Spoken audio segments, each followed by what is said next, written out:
fuel you forever. Broadcasting from Century Studios in downtown Regina, Harvard Media presents The Sports Cage, where Saskatchewan comes to talk local sports. Brought to you by Kellen Solar, 35 years of experience, moving water from a dugout or well without electricity. Visit kellensolar.com to find out more about your livestock operation. Be part of the show. Call 1-866-767-0620 or text 306-936-6262. The Sports Cage. Streaming at sportscage.com, our YouTube channel, and on the radio at 620 CKRM. Monday edition of the Sports Cage. Here we go. Thank you very much for making time and tuning in. Whether it is on 620 CKRM, maybe you're out there getting the crop off. A few more days, some nice weather here to do that. Or if you're just cruising around, listening, wherever you listen. All the streams as well.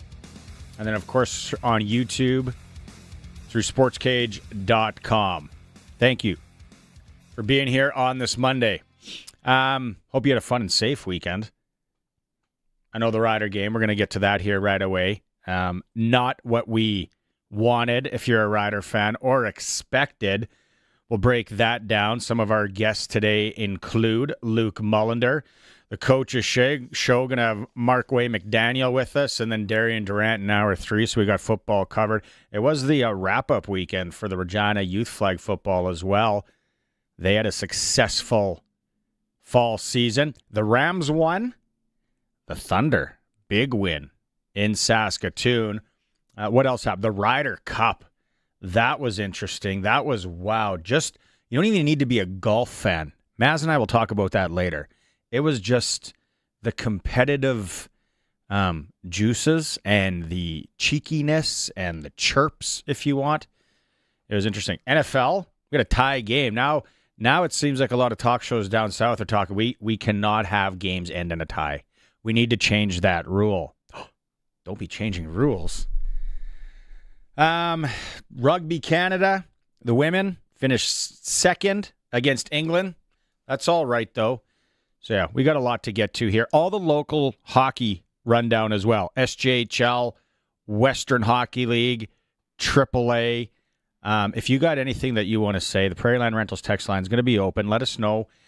936-6262. Prairie Land Rentals, 600 Albert Street. You get to deal with the owner. They can rent almost anything you need, and they are a Husqvarna supplier if you're looking to purchase something coming up here for the fall or winter season. All of our guests will join us on the Western Pizza guest hotline. 2 football games tonight, NFL style. Maybe you just want to get a wheel, sit back, eat some great Western pizza, and watch some football. No weird bell ringing on this show. We got 3 hours of athletics. My co-host Maz is with today. Curtis is in the pocket. He is taking calls, reading texts, doing what he does. Maz, the Edmonton Elks inspired football with their owners passing late last week, or the Riders' slow start just bit him in the behind again? The Slachka, as they say. I think there was the emotion of the owner passing away, Larry Thompson, and that added to it. But I had called it early last week. This was a trap game. If there's one thing the Edmonton Eskimos have learned how to do so far throughout this season, is just hang around and do just enough. Cody in the offense, and they did. And on Saturday, and a little bit of that, but then a lot of Rider mistakes, 3 turnovers in the first quarter. That doesn't help. The secondary getting burned for 30-yard plays. We missed some field goals. Some people are saying those points cost us the game. There didn't seem to be a lot of flow. It seemed a little disjointed at times. And I think that what some people are mistaking, that final drive, the final minute, doesn't represent the other 59. It's the other 59 that was concerning. Because you texted me right before halftime, be like, ugh, this is not moving well. And I'm like, no, it's not. And we end up losing 27-25. And on that final play, the 2-point convert, between Joe and Trevor Harris, one of them did the right thing, one of them didn't do the right thing. I'm putting my money on that Trevor Harris put that ball in the right spot. And a Joe, and as much as people love him and he's great on social media and all of that, the kind of the knock on him, he's young, doesn't necessarily maybe know the playbook the best of times, not the best route runner. That was a fitting way to end that football game because it just sort of summarized everything of, well, we're kind of close. But when it counted, we just couldn't make it happen. 2 texts out of the gate. Keep them coming. Prairie Land Rentals text line and on the YouTube chat as well. No name to this one, so usually I don't read it, but I will. Did Mark Mueller have a brain freeze or something? That was the absolute worst offensive play calling he is responsible for since he joined the Roughriders. Why would the last play not be a handoff to the short yardage specialist Stevens? Handoff to Stevens. I don't think we had. He's probably just thinking, why wouldn't Stevens just take it? It was worse watching that loss than the loss to Montreal, where they got a thorough licking. Brutal. We're going to end up in third place because of stupidity. Lots of frustration still today on this Monday like that. And there's a few more with that tone. Another one, Craig says, it seems that the Riders are lacking heart, especially after watching Alexander with Montreal. Last weekend, BC and Montreal played with passion. The one thing, and I think you're right, Maz, and you don't have to agree with us. You can send in your messages, let us know what you think. But that final drive does not define the game. No, and that's the thing that we can't really just look at that. There were times in that game. First off, I thought we were expecting a big crowd. Is that now a big crowd in Edmonton? Like the upper deck was just all seats. You might as well be renting that out. I don't even know this year, even for Labor Day with the Stamps, if they've ever opened the upper level. It's pretty much lower bowl or nothing. Yeah, now. They might as well have like another event going on up there and just rent that out. So I was like, I thought there was supposed to be a big crowd. Harris seems off. Is that fair to say? And I think there is a text message here from Tim in Watrous saying Trevor Harris hasn't been the same for a while. I know you were kind of echoing that. Was it last week or maybe 2 weeks ago when he came off the bye, where you thought he hasn't kind of been the same since, was it the Calgary game?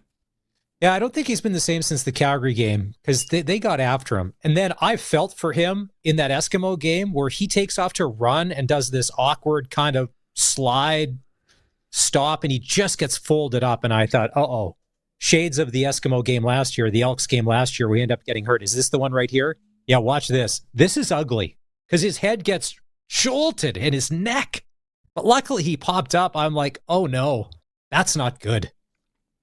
It is not good. I think I would think most people had the same feeling there, where it was like, ooh, that's like the kid that goes off the BMX ramp and he shouldn't be, and he falls all awkwardly, and you're like, oh, that's not going to be good.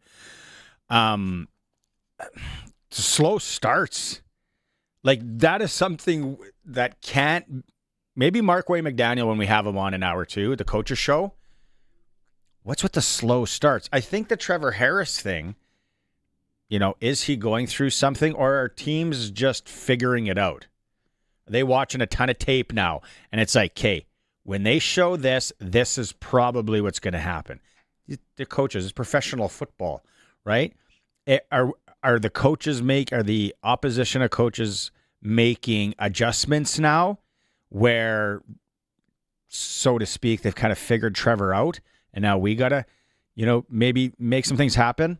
But he just doesn't look himself. And he's shorting balls. He's throwing balls into coverages that he wouldn't have earlier, which, to my point, I don't know if that's maybe a coaching thing. But he just doesn't look like, sometimes he doesn't have the zip. I would also like to know how much of Corey Mace's defense, which has come from a lot of other places, is J.C. Sherritt running, who was with the Riders last year, and he would have practiced every day against Trevor Harris. Like how much? And now that, like you had said, they're getting better. They understand that defense. They're understanding the offense as well. There's a lot of tape out there. What Trevor was able to do with ease in the first 5-6 weeks of the season, short passes, long ball, everything was going well. Everything was working. Now those seem like a bit of a struggle. Much like it is when people are trying to pronounce Samuel Emulus's name, especially the broadcaster that does the games, it's not Emulus. Could we get the last name right, please, CFL panel? That was frustrating. I'm like, you guys, come on. I don't know what it is, but there is something that's a little off. And you're a big stickler for that. Well, no, Grammar they kept going on. And names wrong and words wrong. And if anyone ever wants to send an email to Maz and then have him correct you, he's supposedly an English teacher at some point. I don't. No, I'm not. I'm Grammarly. It's free. You're that guy. We all have that friend. It's like, oh, you're missing punctuation. You're missing this. It's like, get a life. Okay, Rocky's calling me out. Hey, Rocky, and I agree. So he says 30,000 isn't a big crowd now. LOL. What are you talking about? There was 30,000 people there? Or is it like when the Riders say 24,000 when 30,000 seats were given away or sold? If there was 30,000, it didn't look like it on TV. Now, maybe they're all on the camera side, but it didn't look like it. I'm sure it was decent because the Riders were playing. Yeah. I mean, there's all sorts of people on my social media feeds that were there. They were expecting dominance. I was like, oh, guys, I don't know. Edmonton? Like I said, they're learning how to play. They're a cockroach. You can't kill them. They're learning how to stick around. And Cody, he's not afraid to put up those prayer balls. And like some of these, like come on, especially that one. What was that one down the sideline? Was that in the fourth quarter? That was a bit of a backbreaker. And I'm like, you got to be kidding me. Hilaire. Like, yeah, are you kidding me? And I'm like, oh, you guys. Okay, let's, if you missed it, this is Coach Mace after the game. First one, he talks about the 2-point play that looked awkward, and again, the team's slow start. Coach, last play of the game obviously didn't work out. Was there a miscommunication there on the last throw? Yeah, I know they ran into each other. It's obviously wasn't executed good enough. But I got to look at see what the defense was doing, if they were pressed up, if it muddied the read a little bit. But ultimately we didn't execute it, man. So tough. Especially they fought all the way to the end there. Man, you would have loved that to go to OT. And, I thought we had a little bit of momentum. Coach, what are some of the things you felt went right for you today? I think just that, man. These guys freaking battled. Like, we keep putting ourselves in a damn hole early in the game, and and then we always end up swinging all the way through. But I just don't know that we're good enough to give up a 10-point lead every game. So we got to continue to find ways to remedy that. Okay, here's I think it's our first text on this one, and it's from Daryl. We left 6 points on the board by our field goal kicker. When are we going to try the new guy? He hopefully doesn't blow the season for us. I was waiting for that. Those were key points. They benched the punter this game and brought in the new guy who they signed a week ago. I don't know. Hey, until it ends up costing you a game, no big deal. You can keep going. But some people, are you equating those points with us losing the game on Saturday? Like, I think the score flattered us. That last drive, and they were in super prevent defense. So if they were playing what they were playing throughout most of the game, where they were trying to bring a lot of pressure, that's why I hate prevent defense. But I think the score flattered us. The 2-point win, I don't think it was as close as that. You could be right. Kyle says Riders didn't help themselves, but I counted 3 times where the refs blew the play dead when they shouldn't have, especially the play that led to a touchdown after the interception. That one I get. I don't know the other times Kyle's talking about, but you're right, Kyle, with the first part of your sentence, Riders didn't help themselves.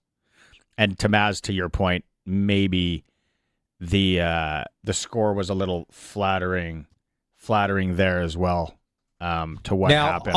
On that play where what was it, Onyeka ended up picking up the ball and running to the end zone, I thought Rider Nation, because this has happened before, that they were going to blow this play dead for forward progress, and the play is over.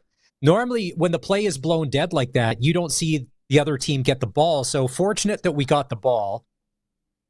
I don't think we're crazy, because if you saw it, like the whistle blows right there before the ball is ever out.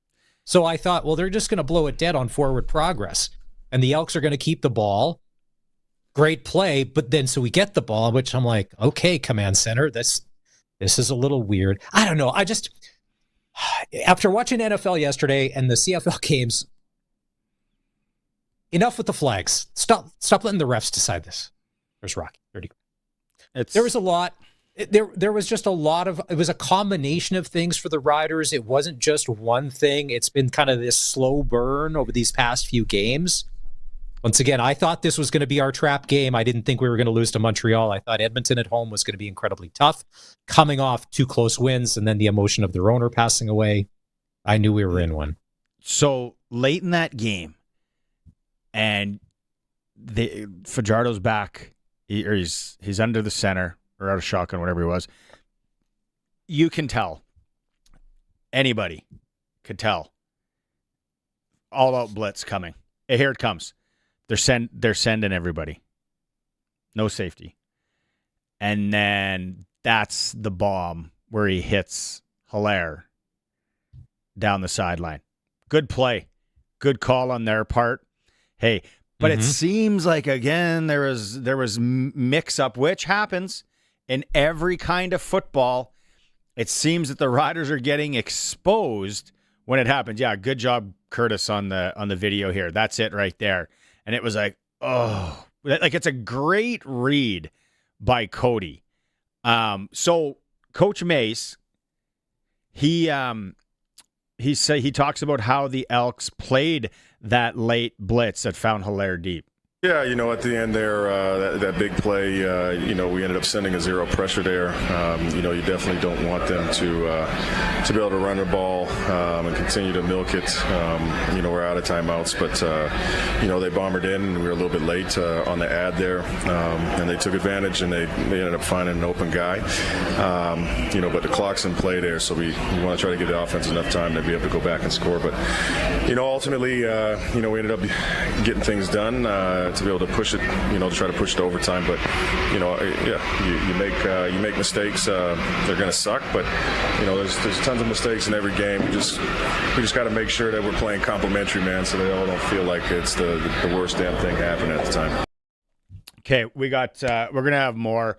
We got also the AJ clip where he talks about how maybe his idea for them getting off to a better start, so much more. Luke Mullinder is standing by. So let's go to a quick break. I see the text messages coming in. We're going to get to them. Coming up, it is a Sports Cage. We're streaming at sportscage.com through our YouTube channel. We are on the home of the Riders, 620 CKRM. The Ritchie Brothers Fall Farm season is here, featuring a huge selection of agricultural equipment coming up for auction across Canada. With 28 separate equipment auctions scheduled between October 2nd and November 6th, we're confident you'll find the equipment you need to get up and running or expand operations. And the best part is you can view detailed listings and quickly assess their assets entirely online. Head on over to rbauction.com to learn more about this great opportunity. Once again, that's rbauction.com. The Sask Sport Athlete of the Month Award celebrates outstanding performances in a given month by a Saskatchewan athlete or team. Recent Athlete of the Month recipients include Tayan Werner, who earned top of the podium 3 times at 2 separate national events in August. While representing Canada at the World Aquatics Championships in Singapore, Blake Tierney broke multiple records across 2 events to earn July Athlete of the Month. And in June, Savannah Sutherland set 4 new records after racing to gold at the 2025 NCAA Outdoor Track and Field Championships. Learn more about each of the recipients and how to nominate an athlete or team in your community at sasksport.ca. Sask Sports Athlete of the Month program is supported by Sask Lotteries, the main fundraiser for more than 12,000 sport, culture, and recreation organizations.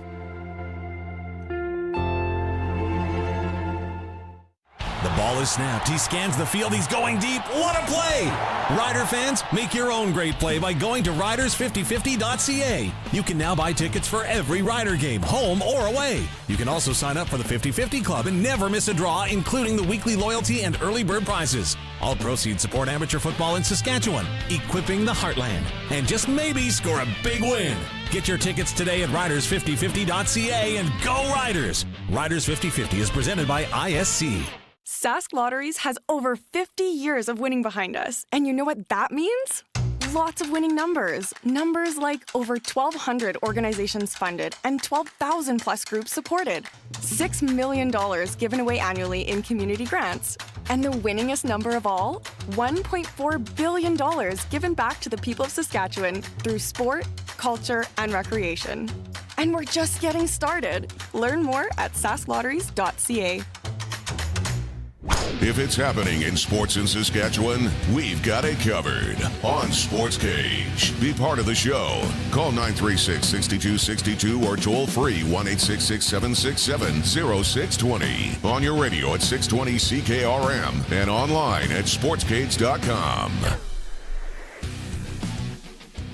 We have text messages from Brendan, James, and Ryan. Very educated, very good, like 40 words or less, making their point that we'll get to in a bit. But I know we can't keep this guy waiting. Let's go out on the Western Pizza guest hotline. Western Pizza, where sometimes you win a bet and somebody has to buy you Western Pizza. Maybe that's tonight for you. Luke Mullinder is joining us. I know. Little bit of smoke. Not as much smoke as what Jerry Jones throws out about the game last night, where we even had the most expensive player in the NFL in the game. They couldn't stop the U of R yesterday, the Dallas Cowboys. U of R would have dropped 56 on us yesterday. Marshall Erickson would have ran up and down that team. Man. Oh, it ain't even funny. We're terrible. That was the Cowboys Super Bowl yesterday. For them, that was their Super Bowl. That's a Super Bowl win. A 40-40 tie against Green Bay. Wrap it up. We're done for 2025. That was not the Cowboys Super Bowl. There's bigger games coming up. We got the Eagles. We got the Giants. Man, we got the number one offense in the league and the number 31st defense. Like, it's crazy. Yep. Yeah. We can get into more Cowboys later. They're one of those teams. If I was a Cowboys fan, you can't figure this team out. It's like, what is going on? But anyway, Luke, we got a lot of people messaging in here, and if you have questions for Luke, let them fly right now. It's been a few days. I don't know if you've watched any of the game, but you were there, you saw it, all that. When you go back to this game, and to Maz's point earlier, it's like the recency bias of that last drive and how close it was. Was the game that close, or did you feel that kind of Edmonton, for the most part, was controlling it most of the game? The two games that Edmonton played before Saturday's game against the Riders, they lost both those games in the fourth quarter. Right. And we had talked about all through sort of the week and also during the pregame that, hey, this was a team that was really going to emphasize the fourth quarter that they played that day. And that's where I felt like the Riders lost the game, late in the third and into the fourth quarter. Number one, Justin Rankin finally started paying dividends for the Edmonton Elks offense. Right. He busted the big run. They started doing a little bit better there. Unfortunately, we weren't able to manufacture consistent pressure on Cody. And then you had, the long bomb that, plays like the long bomb, for instance, that led to their last touchdown, just coverage breakdowns, right? So there's a lot of things, obviously, that the Riders are going to want to improve on from there. You've got 6 potentially missed points from the field goal position or from the kicker position.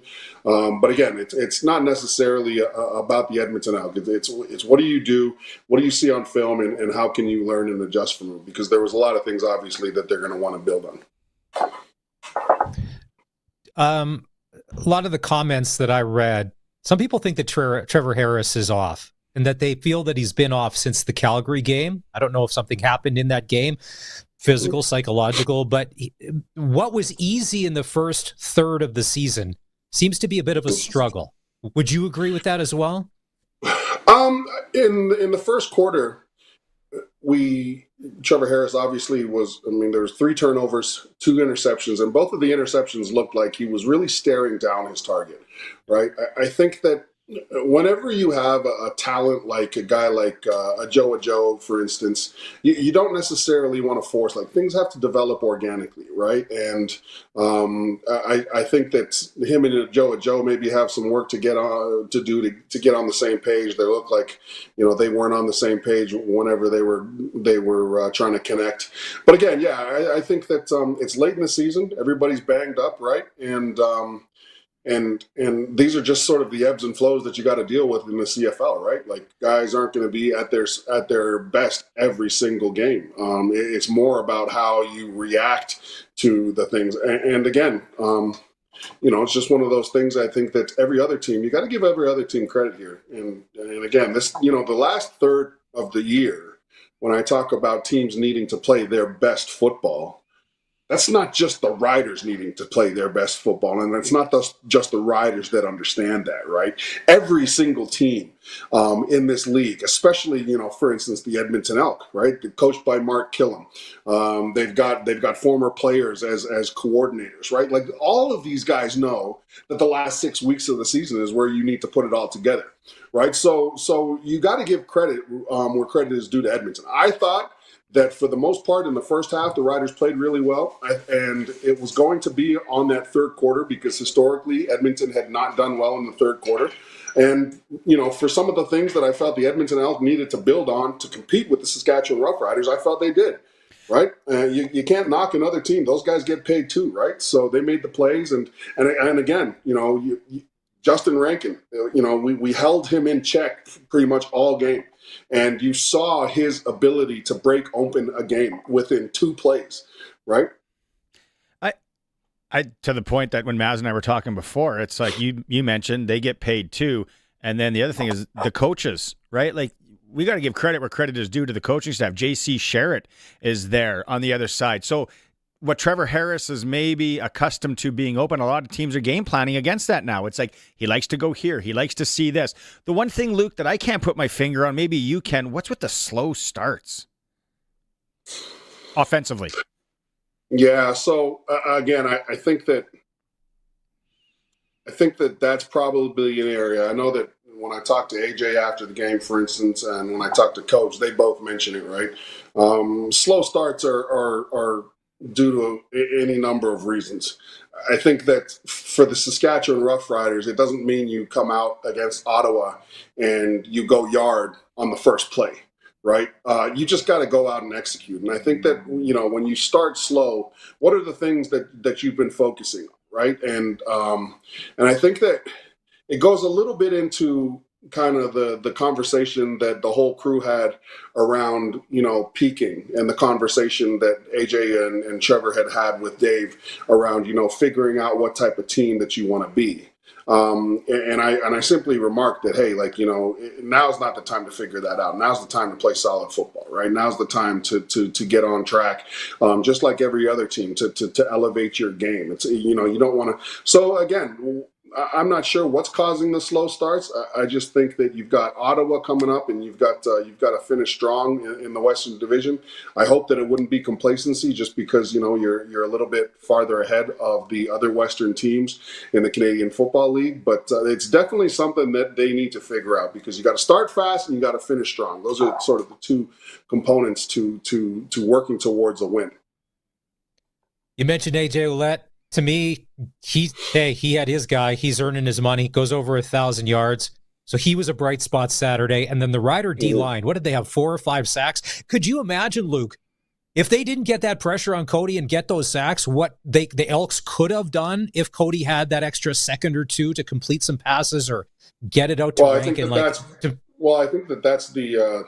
think that's that unfortunately for us, though, that really contrasts the difference between the 2 teams. For instance, AJ Ouellette, he was having a ton of success And they were throwing body after body after body at AJ Ouellette, right? And it's the reason why we didn't have success bringing Justin Rankin down in the fourth quarter, is there were too many just sort of singular one-arm tackle attempts, right? And to Edmonton's credit, you mentioned it exactly right.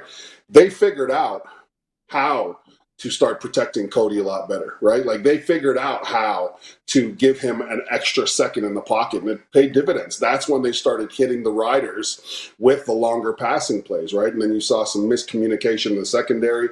I'm not sure, you go back to the Hilaire play, I'm not sure where the safety was supposed to be. It seemed like he had come over late, depending on what defensive call there is. You don't want to blame, obviously, new guys being in the secondary, because you get a week to practice. You also are surrounded by veterans.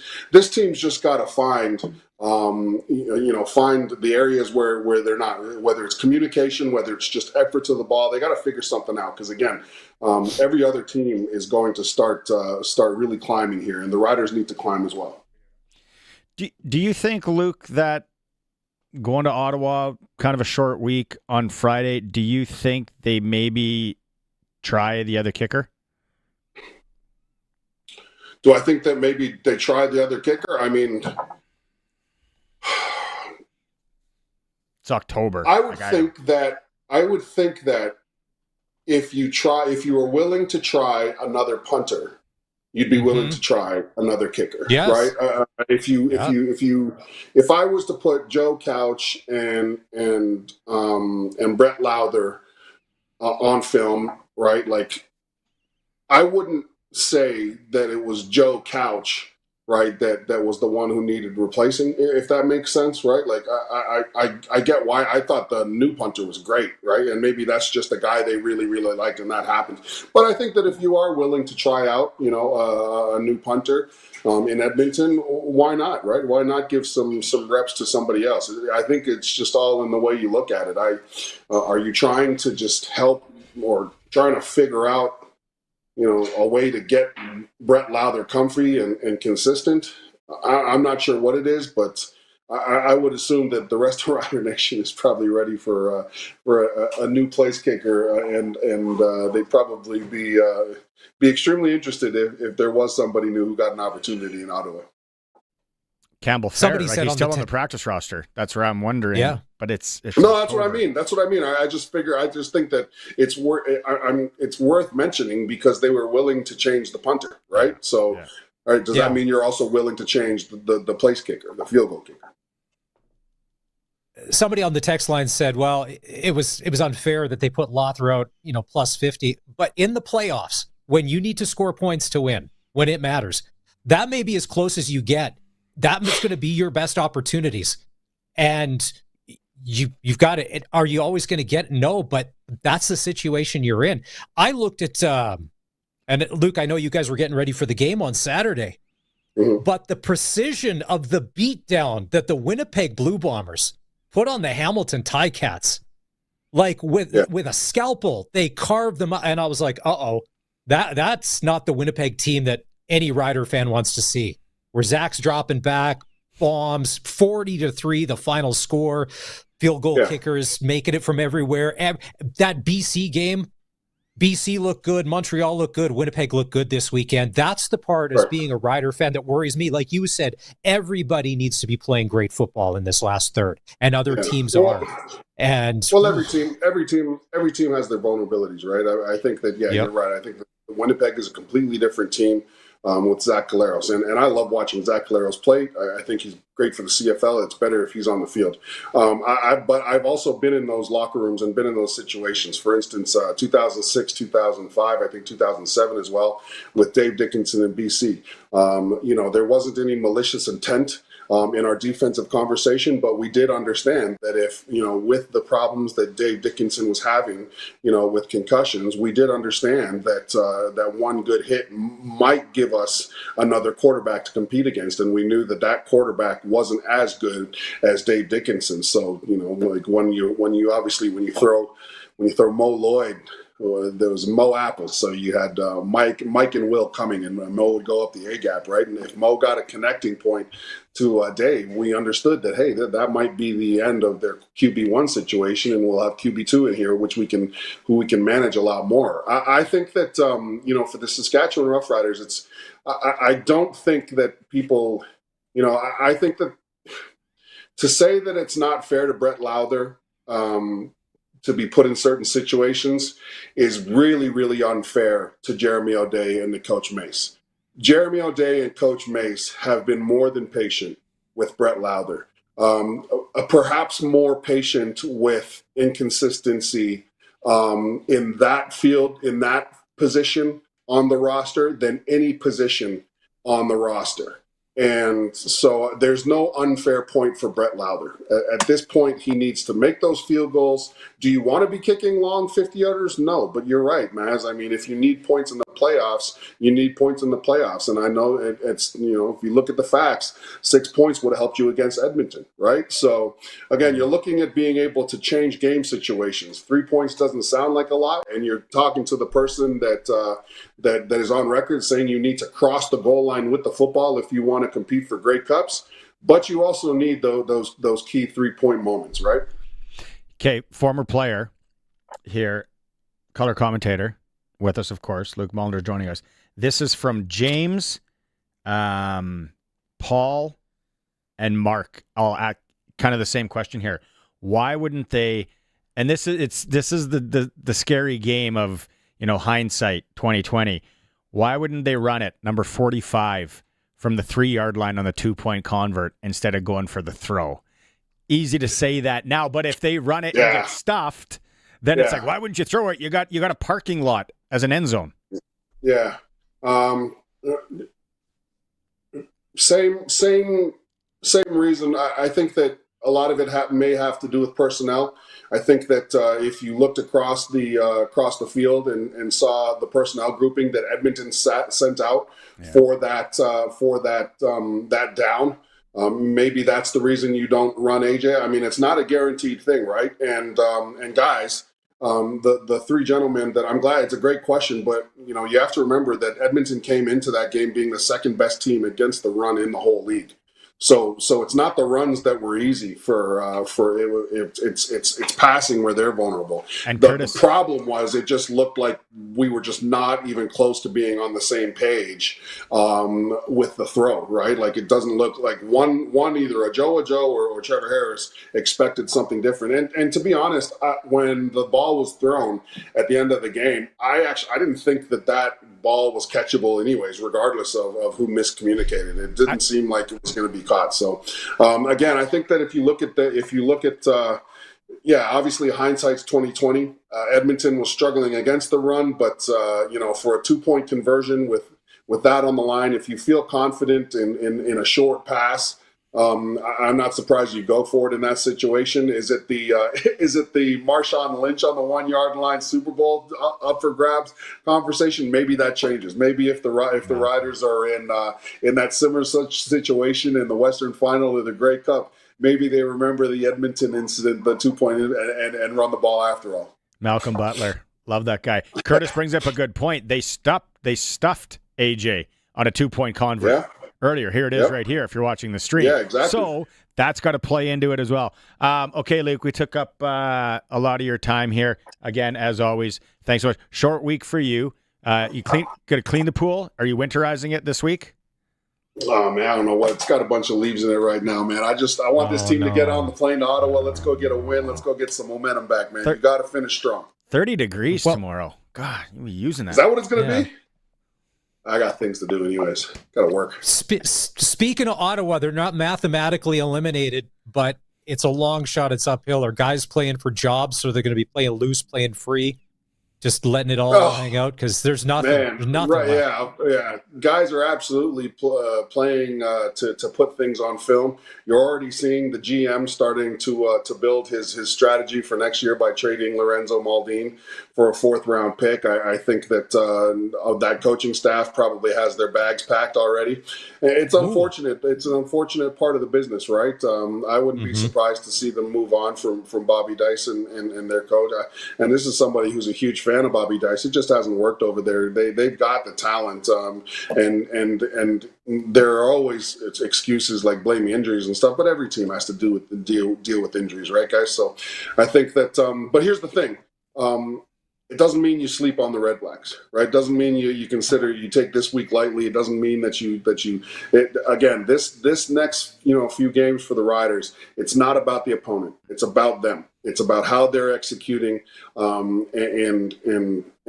doing that consistently and finding that consistency. That's what you want. It's the same thing with the refereeing conversation, right? You just want the fans and stuff of the CFL or the NFL. We don't care about what the rule is behind the replay system. We just want it to be consistent. For instance, when Nathan Rourke or whoever it was got their helmet knocked off in the game the night before, I felt Trevor Harris took a hit last on Saturday that was very similar to the one that Rourke took, and I was shocked that it wasn't, because that's what you want. You just want consistency. You know what I mean? So that's the play there. I was shocked that wasn't called, and the reason why I was shocked was because the night before you saw same sort of deal with a defender coming in to make a tackle and a quarterback going low. So if that was a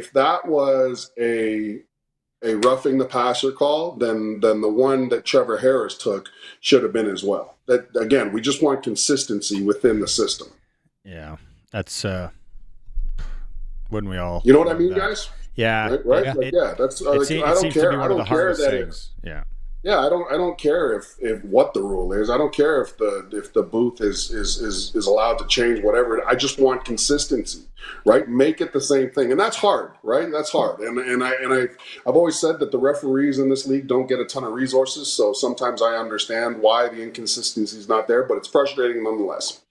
Did you golf in Edmonton? I did. Sturgeon Valley. How'd it go? St. Albert. How'd it go? Man. Shout out to the dudes that I golf with, man. First of all, when I talked to them, when I spent some time with them, it was just really encouraging. They had gotten 112 rounds in that season. They were two retired dudes, 112 rounds. It's just, they were living the greatest life ever, man. But they were really cool. Had a great time with them. They put up with me and my inconsistent drives and stuff like that. So it was a great time. But yeah, great stay. If anybody's ever in St. Albert, Alberta, and you're a golfer, go to Sturgeon Valley. It was a great time. Take the sticks to Ottawa. Oh, beautiful to play there in the fall. Oh man, no. Unfortunately, for work, that's where our head office is. So I'm gonna my itinerary before the game is probably gonna be full. With suits. Go clean some pool filters. It's supposed to be windy tomorrow. Lots of leaves tomorrow. Yeah, I got to get them. Heads up on that. All right, boys. All right, boss. Barney, Thanks for joining. we got to get the pizza, but I want to hear about the Texas trip too. I'll see you guys later. All right, buddy. Okay, see you later. Color commentator Luke Mullinder joining us on the Sportscage. We're going to get to some of these text messages when we come back. Also recap everything else that happened locally, sports-wise. It's the Sportscage. We're the home of local sports in Saskatchewan, 620 CKRM. Howdy, Wood Country Woody here again. And let me tell you something, my yard was so ugly, I had to throw pork chops on the lawn just to get the dog out there. Kind of ironic that it was Barkman Concrete landscaping products that fixed my problem. I got mine at Wood Country, natural. Paving stones, retaining wall blocks, patio blocks, pretty up your yard. Come take a gander at Barkman Concrete products from Wood Country. Your home is your castle. In McLean, Estevan, and Tisdale, wood-country.com. So since that little ding on my car last week, I don't know where to take it. I don't even know. That's easy. Take it to Regina Motor Products. Who said that? I did.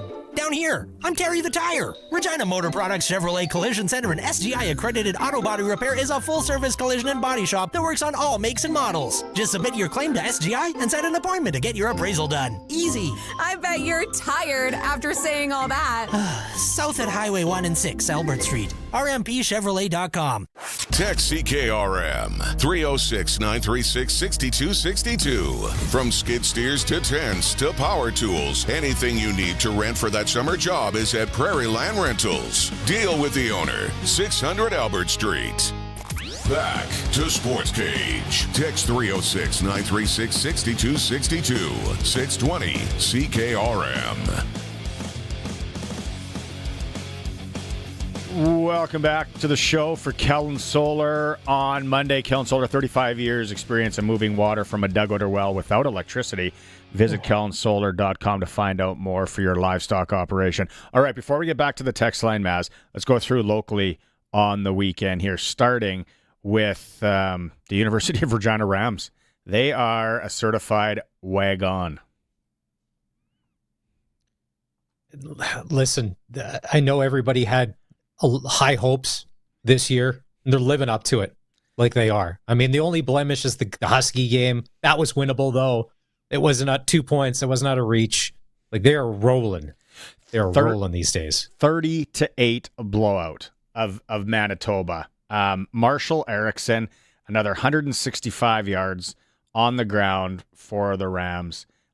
They are back at it Saturday. They host the Calgary Dinos, 1:45 kickoff. Full story at sportscage.com if you want to go to that. Then our friends, the Regina Thunder, Greg from Piffle's podcast must have been celebrating on the west side there in Saskatoon. Probably stopped and got a Slurpee and a slice of Verns for the ride home because the Thunder claim first place. They knock off the Toppers at Gordie Howe Bowl. That's a big win on the road. Like, that is your... we talked about this, all the games were, but no, going to Saskatoon and beating the Hilltops. That's what's circled on the calendar whenever the calendar comes out. That's the game you need to go in there and take care of business. And they did that. And I think it's theirs. It's the Thunder's now, and it's not like the Hilltops, but it's the Thunder's season. They can dictate the terms. The beat man, Peter Borsch ran for 129 in that one. So the Thunder are back in action Sunday when they host the Edmonton Wildcats. Again, full story there is at sportscage.com if you want to go listen to it. Local hockey, Regina Pats, unfortunately, off to an 0-3 start. I was at the home opener on Friday against the Prince Albert Raiders. Back and forth, could have went either way. I felt PA's good team. PA's 3-0-1. Moose Jaw's 3-0, undefeated. I know. Yeah. We are going to have Ephraim McNutt joining us in the 5 o'clock hour. Captain of the Regina Pats. We'll chat with him. SJHL, Humboldt and Flin Flon are the undefeated teams there. Benny Walchuk kind of called that. Flin Flon, though, looking good. Shout out Ryan Ulmer, former Pat C up there. And then Warman Maz, they got their first victory, 6-5 overtime win over Kindersley. You know what I saw on social media, whatever? Warman buy and sell. Someone was selling tickets to the Wolverines game on the nice. Actually, they were giving them away. They're like, everyone can use these Section G. That's go good. Nuts. So yeah, that's great. And then AAA on the men's side, the female Rebels didn't play this weekend, but Moose Jaw. I heard Moose Jaw's got a good team. So Moose Jaw Pat C's get together. Moose Jaw's 3-0. Warman's 2-0, as are the Pat C's. A lot of people talking about when the Pat C's don't have Maddox Schultz and Liam Pugh in the lineup. What are they going to... They're dealing with a lot of injuries right now, too. Yeah, it's a whole different situation when those two aren't laced up. If you're the head coach of the other team you're playing and you're checking the lineup, thank you, Regina Pats. If it's games they're playing with the Pats or however it works out, you're just like, all right. Oh yeah, we've all been in that situation. High school basketball, minor sports, ball, whatever you were playing. When you knew you were playing that team, and like the big stud from the other team was he's busy harvesting. He won't be playing. Yes, we're okay. Or some kid shows up in a leg brace and is sitting in the stands, and you're like, wow, this is great. I remember playing fastball. And that happened. We were in provincials. Great sport. And, oh, man. And we got lucky. Not that often, but there was a few times where, due to, I think there was a family suspension from bad behavior. A mom and dad held a kid out of a game, which was awesome. Yeah, that's when, back in the old days, Barney, when parenting mattered. Well, it still matters, but consequences were different. They said, now you know this, we talk about our feelings, and then we go buy them a new iPad. So that's kind of how it... Oh, I know. I was going to tell you my story. Curtis, turn on your camera. Turn on your microphone. Because I don't know when we talked about this last. This is passionate. This is going to be good. I got some text messages loaded up here. Well, no. When we talked about this before, a lot of people texted in. You and I have very forgettable and easy to mistake names. Your name's Barney. You get Barry. My name is Chris. In real life, I get everything but Chris. So on Friday, Curtis, this is awesome. Yeah. A guy named Steve showed up at our front door. We had some work done at the house. Things didn't go exactly as planned. So this Steve guy shows up and he says, Steve, just Steve. Not Stefan? I'll get to Steve in a No, not Stefan. I'll get to Steve in a sec. So this guy, he knocks on the door and I open it up and the screen door's right there and he goes, "Hey, Curtis, I'm Steve. I'm the guy that's going to make things right." And over the next 4 to 5 minutes, he called me Curtis 4 times with so much conviction and passion. I didn't have the heart to correct him. I'm like, I'm Curtis and Steve's my guy. He's going to make everything right. And Curtis is happy. Curtis is going to be a happy customer because Steve, by the way, shows up. This guy is Kenny Chesney casual. He's got jeans on. He's in construction. He's wearing flip-flops, no socks, loose shirt. He had a Flames hat on. Anyways, and this guy's cool as a cucumber. And I was Curtis on Friday afternoon, and I was loving life because he made me feel good. What was he getting? What were you getting done? I was getting some. He shows up to your front door saying, "I'm going to make everything right." Kind of sounds like a weirdo. Is he wearing a long trench coat with nothing underneath? Getting some eaves trough fixed, but in the guys that were doing the eaves trough, they end up breaking one of the basement windows somehow, some way, and they didn't bother to mention it. So there's broken in a window. So he's the guy that came over to be like, "Oh, sorry, man." So Steve was there he's the guy that was going to make it right. Because how did it make you feel being Curtis for a solid 20 minutes or whatever it was? Curtis, as someone who is now part of the Curtis Club, listen, because he said it with so much passion and conviction every time he got my name wrong, I couldn't correct him. I'm like, Curtis, I'm third personing like you. Curtis is in. Curtis, whatever your plan is, Steve, I bet you when he left my house, whatever Curtis did or Steve did do on Friday night, Steve had a good time. Steve's had a good time before. He probably had a good time on Friday night. Nothing was bothering Steve on Friday afternoon. The boys at Freeze Tallman Lumber just texted in and said Curtis should have given a text to Freeze Tallman Lumber. The supply still might have been from Freeze Tallman Lumber that Steve did. Did you immediately think of Curtis when he was calling you Curtis? Like this Curtis? Like our Curtis? Instantly. Did you start running your hair? Do you start running your hands through the hair that you don't have? No, instantly, because the first time he said it, I'm like, I think he called me Curtis. And then when he said it again about 60 seconds later, I instantly thought of that time we were on the show talking about, hey, what's your name? And what do people get it wrong and call you? Remember? And people were texting in like crazy, talking about how they get their name screwed up too. I instantly started thinking of that. I'm like, oh, I can't wait till Monday. I can't wait till Monday. The funniest part about it all is I usually get, like, if my name's wrong, it's usually Chris. So swip swap, snip snap, snip snap. Snip snap, snip snap. I had to Hey Barry. Hey Barry. Bearcat. What's up? Hey Barry. Yeah. I love today. I think this morning I had to give my name and spell it to someone I was booking a hotel room for something, and they hacked it up so bad. And I'm like, can you just come back to me? They had I think they had the symbol for boron in my name. It was like there wasn't even letters in there. I don't know whatever's going on. Okay, keep the text messages coming. We are going to get to them. We got the Riders Coaches Show coming up and a whole lot more. It's a Sports Cage streaming with Curtis and I at Sports Cage on 620 CKRM.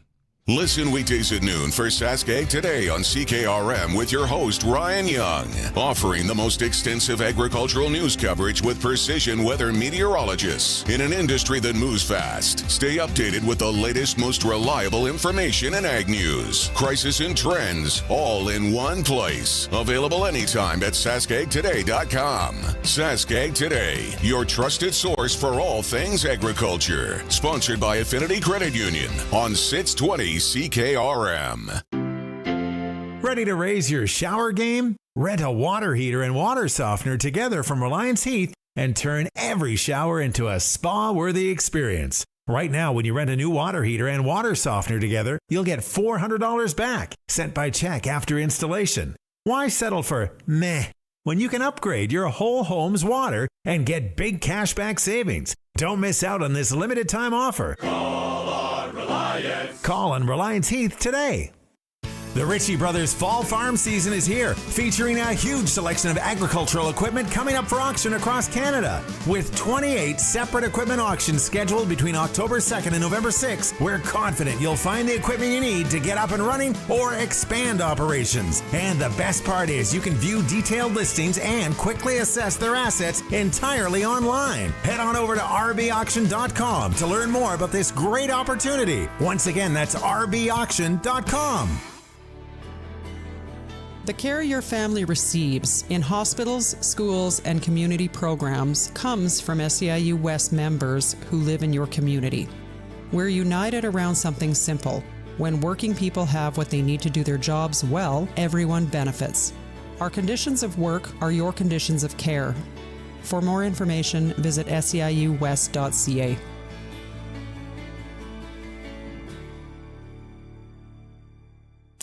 It's time for the Sports Ticker, brought to you by Reliance Heath Water Heater Rentals. Bundle and save with Reliance Heath. Rent a new water heater and softener together and get $400 cash back. Call on Reliance Heath today.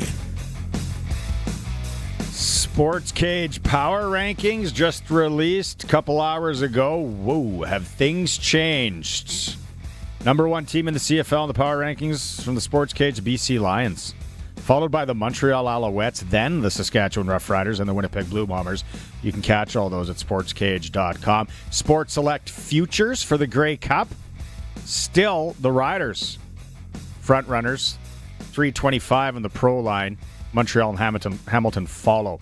Major League Baseball, nothing today. If you didn't hear, the Blue Jays, Seattle Mariners, Milwaukee Brewers, and Philadelphia Phillies are in bye in a division series. Things are going to start tomorrow. The one a lot of people are watching, New York and Boston. SJHL tonight, Humboldt at Kindersley. And the Sportscage.com poll, what concerns you most about the Riders' 27-25 loss in Edmonton Saturday? There's 4 options to vote at Sportscage.com. There is some football to watch tonight. Not the greatest games. Jets at Miami, Cincy's at Denver. Sports Ticker is for Reliance Heath Water Heater Rentals. Bundle and save with Reliance. Rent a new water heater and softener together and get $400 in cash back. Call on Reliance today. Hour 2, we'll start with the Roughrider Coaches Show. Marquay McDaniel will join us. We'll be back in moments. It's the Sports Cage, streaming at sportscage.com. We are the voice of Saskatchewan. 620 CKRM Regina, a Harvard media station.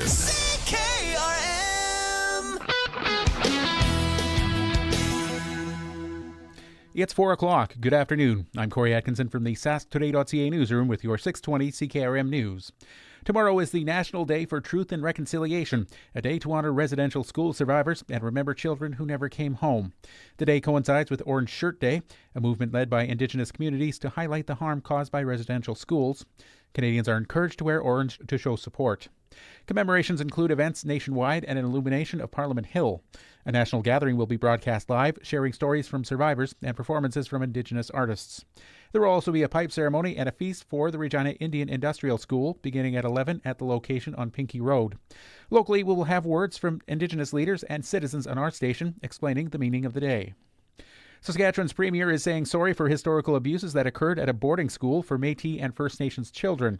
Scott Moe says the province has agreed to pay $40 million to former students of the Isla Lacrosse boarding school. These schools were a mistake, and they shouldn't have existed. Today we acknowledge the role of the province of Saskatchewan and previous Saskatchewan governments in the operation of the Isla Lacrosse School into the 70s. And today, on behalf of the province of Saskatchewan, I apologize to you. The school operated from the 1820s until it burned down in the 1970s. Métis Nation Saskatchewan says survivors say the step is long overdue after decades of seeking recognition for harms they experienced, including abuse and the loss of culture and language. Saskatchewan government ministers and municipal leaders are in Ottawa this week, calling on the federal government to renew a cost-shared infrastructure program. They say investments are needed for roads, bridges, water systems, recreation centres, and post-secondary facilities. Leaders from Regina, Saskatoon, Moose Jaw, Prince Albert, Swift Current, North Battleford, Yorkton, and groups representing rural and urban municipalities are part of the delegation.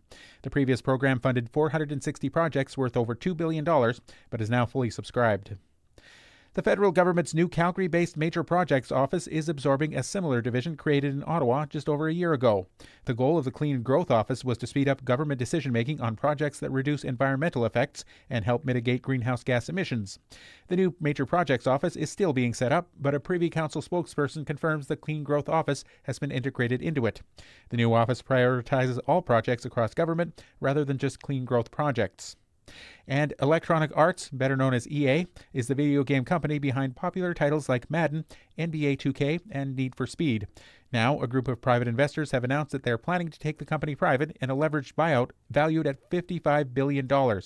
Investopedia's Caleb Silver says that's an eye-popping figure. This is the biggest leveraged buyout we've had in history, and we haven't had a big one in a long time, but this is a very interesting one because Electronic Arts is a very popular video game maker with titles like NBA 2K and Madden and others. One of EA's biggest rivals, Activision Blizzard, was snapped up by technology powerhouse Microsoft for nearly $69 billion in 2023. That was your 620 CKRM News. Read more stories from around your community and around the province at sasktoday.ca and 620ckrm.com. Your weather is next. Weather brought to you by Line X Regina. Serious protection, killer looks. 1865 McCarra Street. Weather tonight, clear, a low down to 12 degrees. Tomorrow, mostly sunny but breezy out of the south-southeast, 20 to 40, gusts over 60, and a high of 29. Tomorrow night, partly cloudy, a low down to 13. Wednesday, mostly sunny, and a high of 26. Thursday, partly sunny, possibility of an isolated shower later in the day, and a high of 24. Friday, partly sunny, and a high of 19. Currently in downtown Regina, sunny sky, and it's 24. When you want the best for your truck, you want Line X. Your truck has withstood the harshest elements Saskatchewan has thrown at it. Rocks, gravel, rain, sleet, and snow, and left with no chips, no rust. Line X protective coating keeps your truck's bed liners, rocker panels, and bumpers looking like brand new. Don't settle for Brand X. Go with Line X. It's serious protection. Come see why everybody loves taking their truck to Line X Regina for their rocker panels, bumpers, and more. Line X. Make your truck complete. 1865 McCarra Street. Broadcasting from Century Studios in downtown Regina, Harvard Media presents The Sports Cage, where Saskatchewan comes to talk local sports. Brought to you by Kellen Solar, 35 years of experience, moving water from a dugout or well without electricity. Visit kellensolar.com to find out more about your livestock operation. Be part of the show. Call 1-866-767-0620 or text 306-936-6262. The Sports Cage. Streaming at sportscage.com, our YouTube channel, and on the radio at 620 CKRM. Welcome back on this Monday. Hope you're having a great day. If you are harvesting out there, make sure you send in those pictures. 936-6262. We got winning on the program today, too. SaskTel picked the score. Let's fire it up right now for the next 2 hours, 936-6262. If you're sending in comments, because there's some really good comments coming in from our Sports Cage listeners today, also pick the score. Riders, Red Blacks, Friday night. And then we are going to have some concert tickets to give away. We'll maybe save that for the third hour when we have Darian. Maybe Darian can sing again for us. Maz is with me. Curtis is in the pocket taking your text messages and calls there. Couple of text messages to get to. Joseph, it's a little bit long, but I'll read it. He basically just says, it's so exhausting being a Rider fan. They always just play as good as their opponent, can never do it the easy way. Calgary loses twice. We don't take advantage. Every year they keep you on the edge of your seat right down to the last seconds of the game. Good one. Can I pose that? We're 10-4. I'm going to say this is one of the least frustrating seasons to be a Rider fan in recent history. So, I get it. We didn't win on the weekend. I didn't think we were going to go undefeated this season. But, yeah, and the thing, Edmonton played well. They did enough. Gary in Winnipeg says, I fail to understand why CFL teams immediately try to run the ball in the first two possessions. The defense is fresh at the beginning of the game. Running the ball on first down for a 1 or 2 yard gain makes no sense. Gary, run out to the nearest high school. that you're by and then talk to the offensive coordinator or coach on why. And then he'll run through the play action package, and then it'll all make sense. And watch the linebackers as well. Leonard, from what they didn't stuff AJ. AJ was still standing upright, but the ref blew the whistle too quick. Okay. He got stopped on the 2-point convert, so maybe that played into it a bit. Regardless, keep them coming. Bill, I see yours there as well. Eli's got another one. And Kim says, I get Tim all the time. Full name is Kimberly, so I have to keep my head up when I'm waiting to see a doctor because the receptionist is looking for a female. Kim in Kelowna. Oh, that's good. But Maz was talking about how he was called Curtis all day the other day when his contractor showed up all weirdly like at his front door. It's that time of the week, though. Let's get going with the Roughriders Coaches Show. It's time for the Sportscage Riders Coaches Show for the Saskatchewan Roughrider Foundation. Get your 50-50 tickets now for all Rider home and away games. Riders5050.ca and Steelcraft Doors Regina, made in Western Canada for Western Canadians. Coach Marquay McDaniel, receiver coach of the Riders, is joining us with it. My name's Barney. I get Barry all the time. I get Marty. I get who knows what the heck.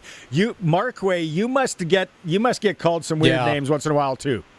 Oh yeah, I get Marquay a lot, but the QU makes sense, right? So yeah, that's about it though. That still sounds studly though. Like it's similar, I feel close. Like I'm 65 and I work on transmissions or something. Let's keep it moving with football, Coach. Couple days, you watch tape today. You guys have your coaches meeting. Your group, the receivers, slow starts again. Can you pinpoint that all the time in the league as a player, as a coach? Why the slow starts on offense? Attention to details. Offense is a little different than defense. One guy mess up on offense and it can change the whole play. One guy mess up on defense, you don't even see it, right? So when you look at the film, man, it's frustrating because stuff is open, but it's one guy every play, or we put together nice drives and turnovers, right? So it's stuff we can definitely fix, not taking anything away from the defenses, but we just got to be locked in on the details, and everybody just got to try to win their job every play. You can plead the fifth on this one, but that 2-point convert play, is that a slant or a dig in a post corner from a JoJo? No, it's not. But yeah, I think he wants that one back. Let's just say that. But no, okay. That wasn't the route. Okay. Hey, Coach, because you played the game as well, and now you've got a coach in this group. Sam Emmel is back on the field. We love to see it. But from your experience, how many games does it take to get back into game shape or playing shape? But practice is one thing, and we all love to see Sam out there, but it takes a while, doesn't it, to get kind of back in the groove? Oh, yeah, for sure. I would say at least 2 to 3 games to really. Okay. It's one getting your legs up under you, right? You can get your wind back quick, right? If you're a guy that likes to stay in shape, but as much as you run or train in a pool or at practice, that game speed is just different, right? You can practice all hard, fast, all you want, but that game speed is just a different speed. So I say 2-3 games, get your legs back under you, and a guy like him should be ready to go. Receivers coming back, right? Like it's kind of the time of the year that it's got to be a good thing. But then is it tough juggling, getting guys up to speed? Oh, no, not at all. Guys have been out, have been in meetings. They know they're expected to know the offense when they come back, right? So they've been locked in even when they weren't playing, right? So that's just one thing we preach, especially guys that we know are coming back. Don't know how long they're going to be out, but, they're in the meetings. Guys like to get those reps under their belt, but they at least know what's going on. It's not brand new to them. Kean Schaefer-Baker is a guy that Rider fans love. Unfortunately, he's been out, pretty much all of this season. He's been practicing, and we're not asking you to slip out any information that isn't ready for the press or whatever. Is Kean Schaefer-Baker close to being back to the starting lineup? I think it just depends on how his body responds. He's been out there running around, getting more reps, looking better and better each day. So it all depends on how his injury and his body, feels once he gets those, game reps or those practice reps where he's taking a lot of pounding. Is there one of the guys in the receiving corps that reminds you of you when you were playing? Oh, that's a good question. Not really. I would say I think their guys are a lot better than me for sure. If I had to, I guess, give you one guy, I would say toughness wise, Sam. Right, he's a tough guy. You can tell him to block DNs all game. He won't complain. He it doesn't show up in the stat sheet, but he's down there grinding it out. But Sam's a lot faster than I was, and a good guy down the field. So I wasn't really that down the field guy. I was more of a route runner type guy. But just the toughness. Him with the ball in his hands, fearless.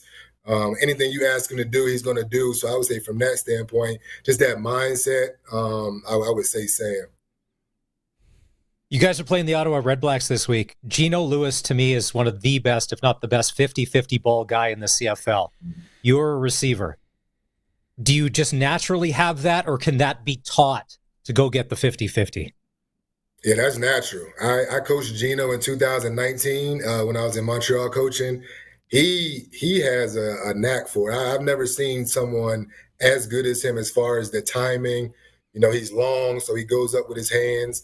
But that is a knack. Some guys have it. Bigger receivers have it more than smaller receivers because they get more opportunities down the field.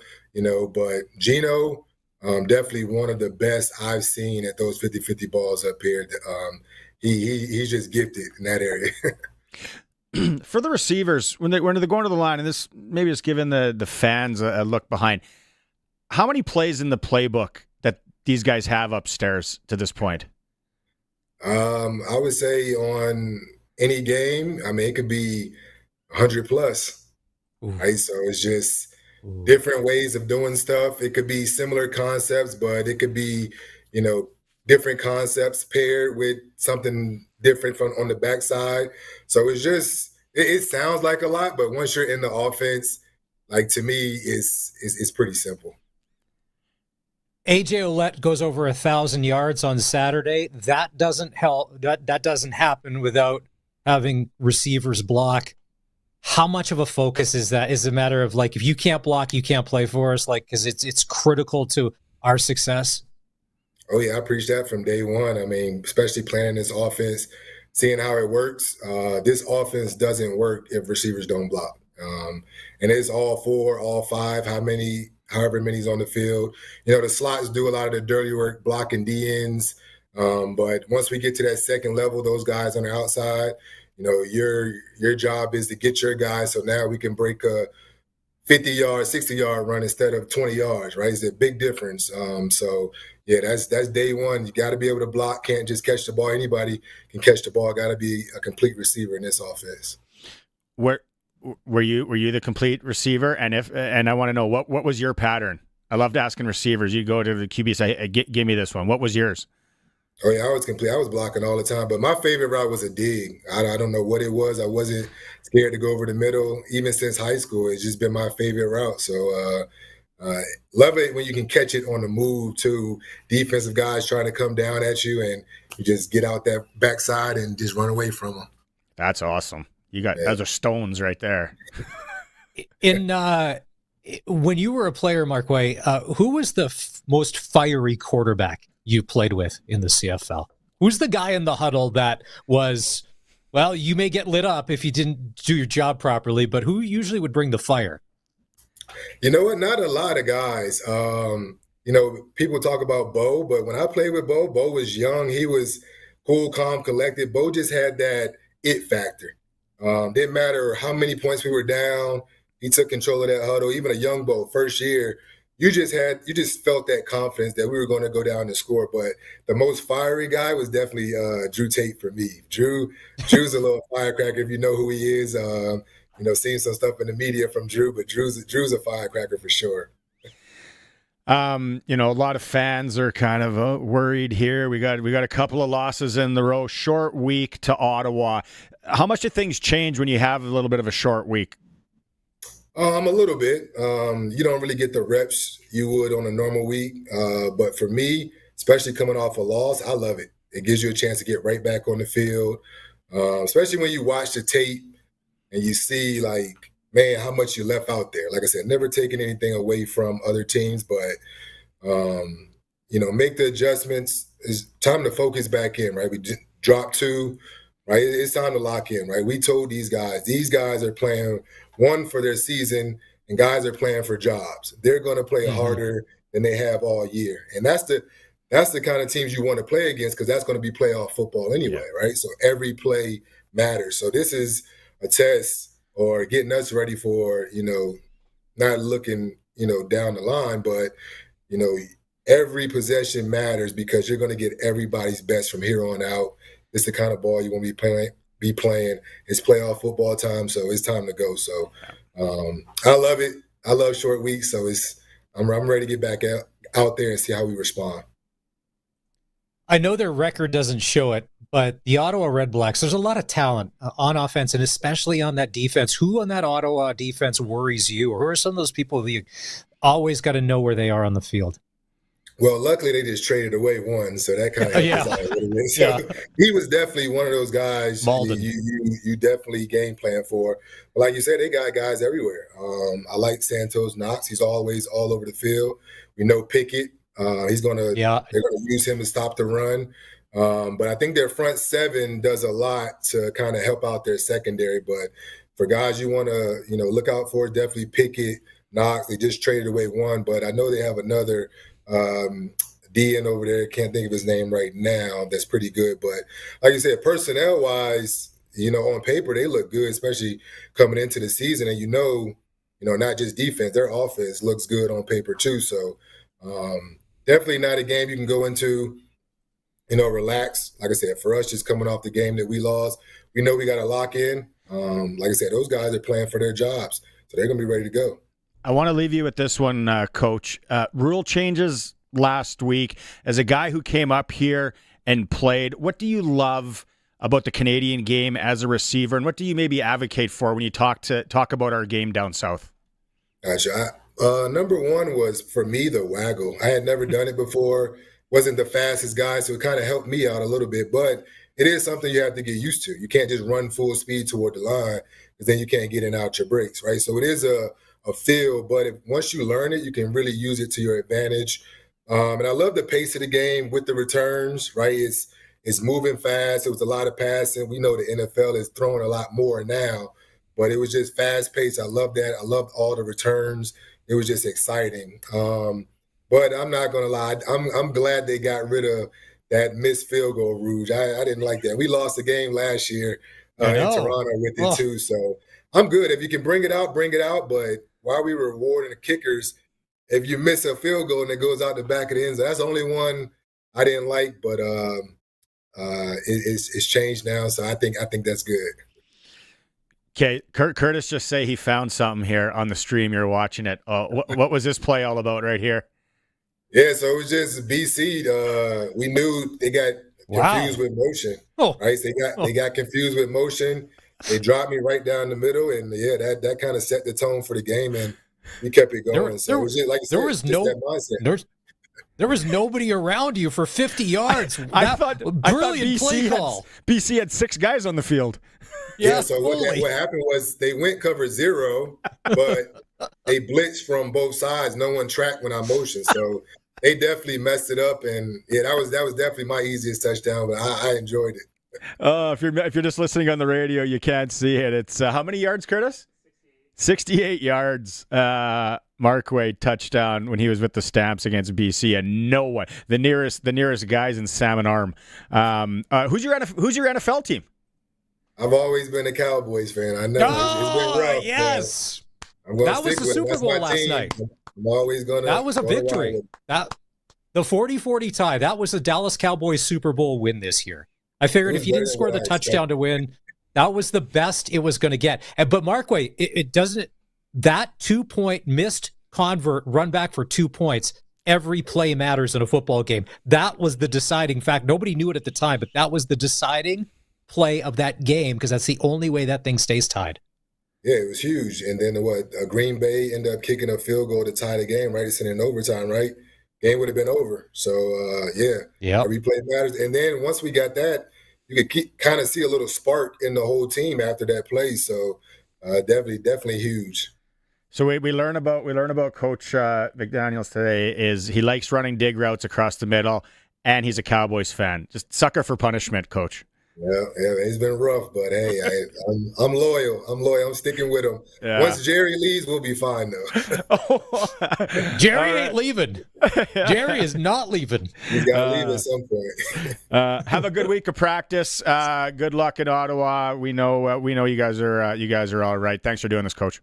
Thanks for having me. Thanks, Coach. Right on. Marquay McDaniel joining us, Roughrider receiver coach. And a lot of Cowboy fans, coming on the show. I know. Well, but Barney, when we grew up, it's not like it was in the Stone Ages, but there was limited TV channels, like 10 or less, Channel U. What was on? Vikings games, Cowboys games. They probably had the same situation. Mel Farr Superstar. A lot of Detroit Lions games. With Detroit. Remember we had Detroit cable? Well, look at most CFL games. You hoped and prayed when the Rider game would start that it wouldn't be blacked out. Yeah. That was the best when it wasn't. But it would come on, they'd show like 5 seconds, and all of a sudden they'd switch to other programming because the game was blacked out. And you're like, And then that's when Dad would flick on the old radio, and it was down to the sideline, and Willie Cole. Willie, what do you got for us? Those were good times. The blackout days. Is the game blacked out? Do you know if the game was blacked out? If not, we're just going to watch Bernie Smilovitz and Detroit Sports give us what's going on with the Pistons and Lions. But with Jerry Jones, if he ever does decide to step aside, there are his sons and his daughter that run the team. The Joneses are going nowhere. And Stephen Jones probably thinks he can be the general manager once Jerry's done being the general manager.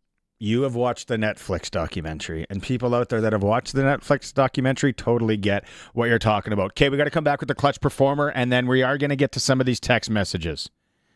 Some good ones in today. 20 words or less kind of stuff, too. We're streaming through the YouTube channel at sportscage.com. We are on all the streams, and, of course, on the mighty 620 CKRM.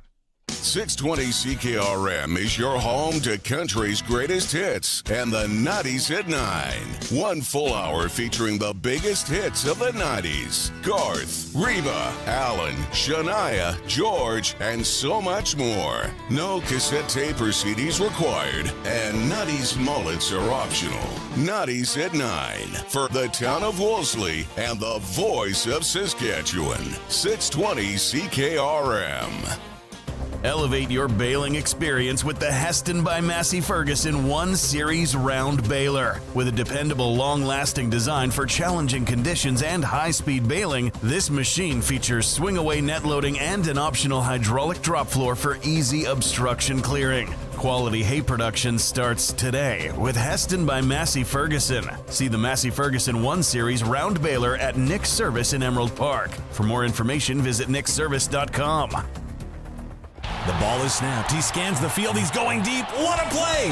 Rider fans, make your own great play by going to riders5050.ca. You can now buy tickets for every Rider game, home or away. You can also sign up for the 50/50 Club and never miss a draw, including the weekly loyalty and early bird prizes. All proceeds support amateur football in Saskatchewan, equipping the heartland, and just maybe score a big win. Get your tickets today at riders5050.ca and go Riders! Riders 50/50 is presented by ISC. For all the work you do on your farm and all the hours you put into your equipment, you need the best ag tires around. Get them at your local Integra tire dealer in Assiniboia and Grenfell. They have tires for everything that moves around your farm. Tractors, augers, sprayers, combines, swathers, balers, grain carts, semis, grain trucks. You name it, they have it. If it moves, they have tires for it. For all your rubber requirements on the farm, see the boys at your locally owned Integra tire stores in Assiniboia and Grenfell. Truly local.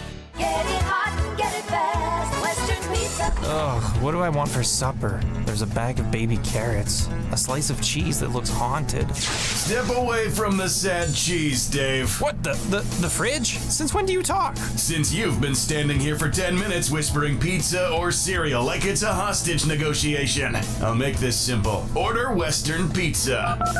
You are welcome. Get it hot and get it fast. Western Pizza. What's going on in the markets? When is the right time to invest? What should you do with your money today? When Margaret had questions, she talked to Brian Golly. He's very personable, professional, and keeps you confident in what he's doing. You don't have to plan your financial future alone. Call Brian Golly of Smart Investing Solutions, 306-546-2533. I would not hesitate to recommend him to friend, relative, or anybody else.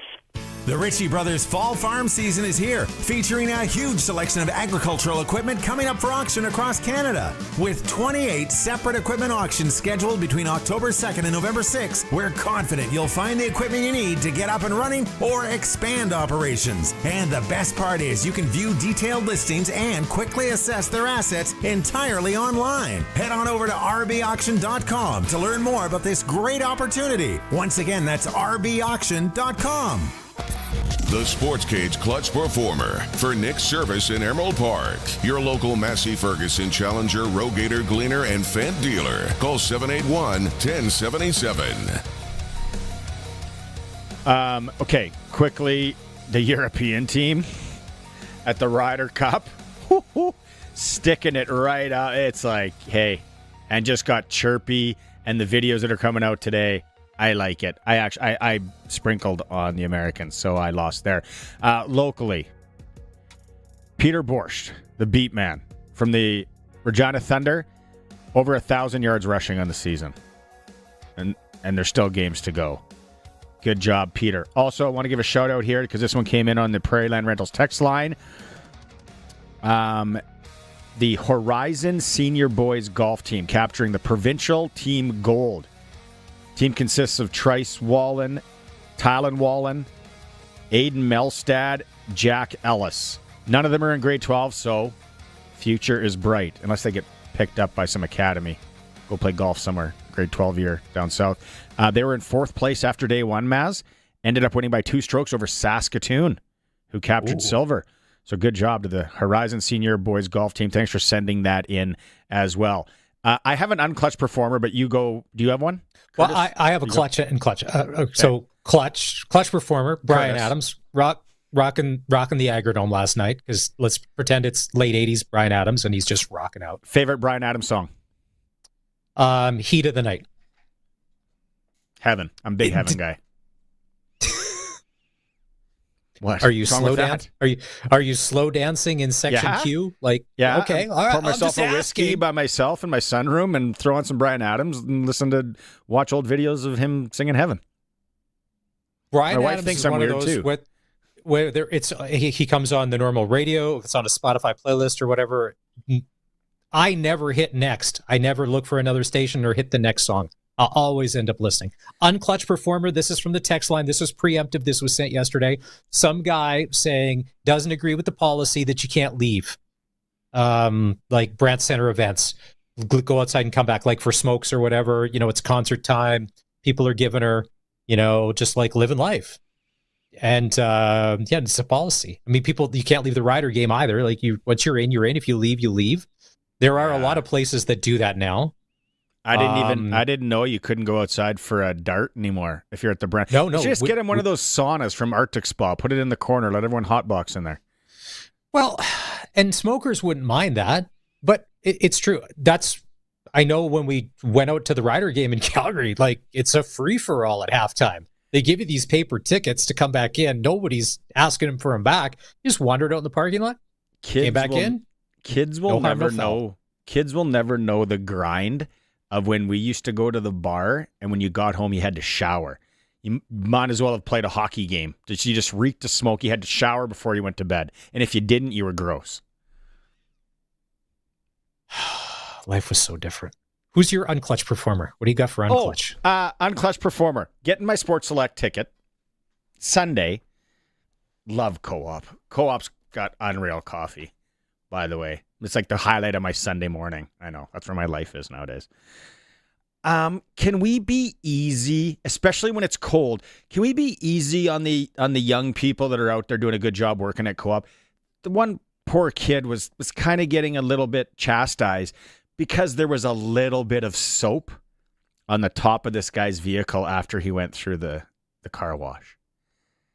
Not a perfect science, not an exact science. Might get some soap on the top of your vehicle. Now I could see if you got a bunch of, it didn't work and there's something mechanically wrong.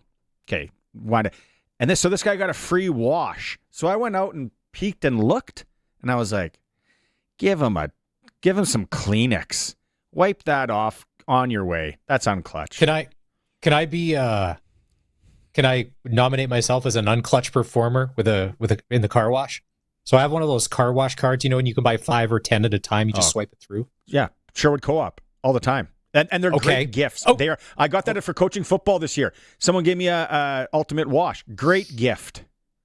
So it's my turn. I wait in line. I wheel up, and I think I'm 100% sure I have car washes left on this car. Oh no, you swipe her through, nothing. Swipe her through, and there was a guy in an Audi behind me, and I could just see he's getting more. Every time he sees my arm go, I can see him getting more mad. So then, because I parked too close to the machine, I have to kind of get out of my car to slide out. I should have went passenger side. I'm a dummy, I know. And then I got to go in the store to be like, hey, my card's not working. And the lady swipes it through. She goes, well, there's no car washes left on this. Like they're used. I'm like, are you sure? Can you? So I don't even have to finish the words, run it again. She runs it again, and just with the look of, there's nothing on here, sir. I'm like, okay, can I'll buy some. And by this time, there's more cars waiting. And then I come back in, and then I sheepishly try and get back in my car, which is too close to the thing where you swipe your card, and then go in. Can that be pigeon of the week move? Can we get video of this? Can you pull video from whatever store or place you're at? Well, so meanwhile, I had to, when I went inside to check the card, there was a bunch of people in line ahead of me getting gas and everything else. So it's not like I was the only one. So this took a while. So now everybody is mad at the guy in the gray Toyota. Audi guy behind you, for sure. Probably sport coat, jeans, and too much cologne on. No? There's a lot of that lifestyle that I kind of approve of. But anyways, his car, he was that guy. His car's never dirty anyways. Mine desperately needed it. There was an F-150 behind him. It needed it. Him, not so much. It was a leisure thing, so I did it. I wasn't proud, but we got through it, right? That's a tough look. I owned my mistake. I swear I had car washes left on that card. That's a tough look, man. Clutch performer. Do you got one, Curtis? No? Okay. Clutch performer for Nick Service in Emerald Park, your local Massey, Ferguson, Challenger, Rogator, Gleaner, and Fent dealer. You can always call them 781-1077. What are we doing here for time? We're okay. Let's go through some of the solid text messages. We are playing SaskTel Pick the Score, brought to you by SaskTel. Send it in, 936-6262. What's the score Friday? Riders, Red Blacks. Kickoff at 5:30. That's an early one. We're going to fire here 2:30. Pre-game show. Let us know the score. You got a chance to win a $200 SaskTel gift card closest to. Curtis is going to award tickets to the October 10th game right now. I wanted to go to... do you have any of these loaded up, Maz? Blair says, wondering why coaches in both the CFL and NFL feel the need to go for a 2-point convert in the first 3 quarters, giving up take the points. Point take in the most points. Case. Always take the points. You never know how it's going to stack up at the end. I agree. I believe they should hold off to the 4th quarter. Had we kicked the convert in the 3rd, we could have kicked a convert in the dying seconds to tie. Well, not a convert, but yeah, we get what you mean, Blair. That's a good point. That's a coach. That's a coach. I think that's a coach philosophy thing. Some coaches are just take the points. We'll figure it out later. So Saturday, watching college football, Alabama's playing Georgia, and Georgia was down all game, and they claw back, and it's 24-21. It's 4th and 1 from like the 12-yard line. Instead of Georgia kicking a field goal to tie the game, they go for it, Alabama marches down and scores, and then nothing. Game over. Like, man, it is very frustrating. Take the points, and in the fourth quarter, then decide. 5-6 minutes left. All right, maybe you got to go, but take them. Take them when they're easy, and especially since the Rouge is still in play. Because even a missed field goal can get you a Rouge. Bill, this was from earlier. Bill's that fan. We love these guys, but a lot of times they're intense. We may have missed a couple of field goals, but what the hell kind of game is Harris trying to play? Back-to-back interceptions and then a pass to nobody within 10 yards.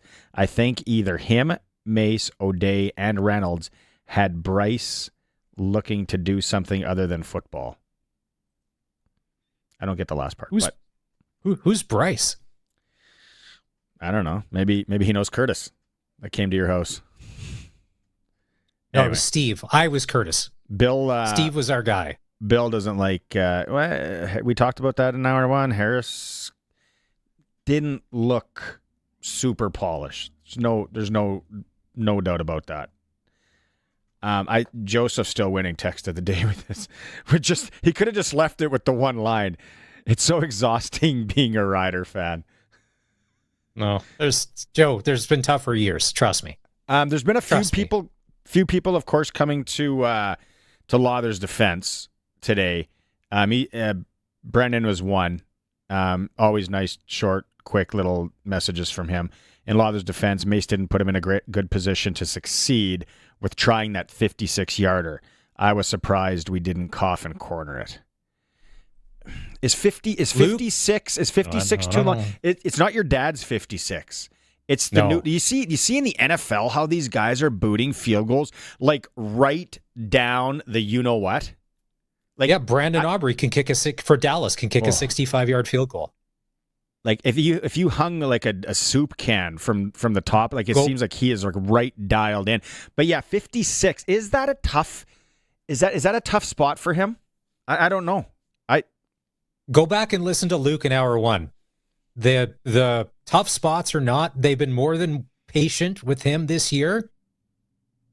It's time to go because in the playoffs, if that's as close as you're going to get, you're going to have to try and score points. Prairieland Rentals text line, by the way, 600 Albert Street in Regina, power tools, gardening tools, generators, big items like skid steers, they can deliver in and around Regina. You get to deal with the owner at 600 Albert Street.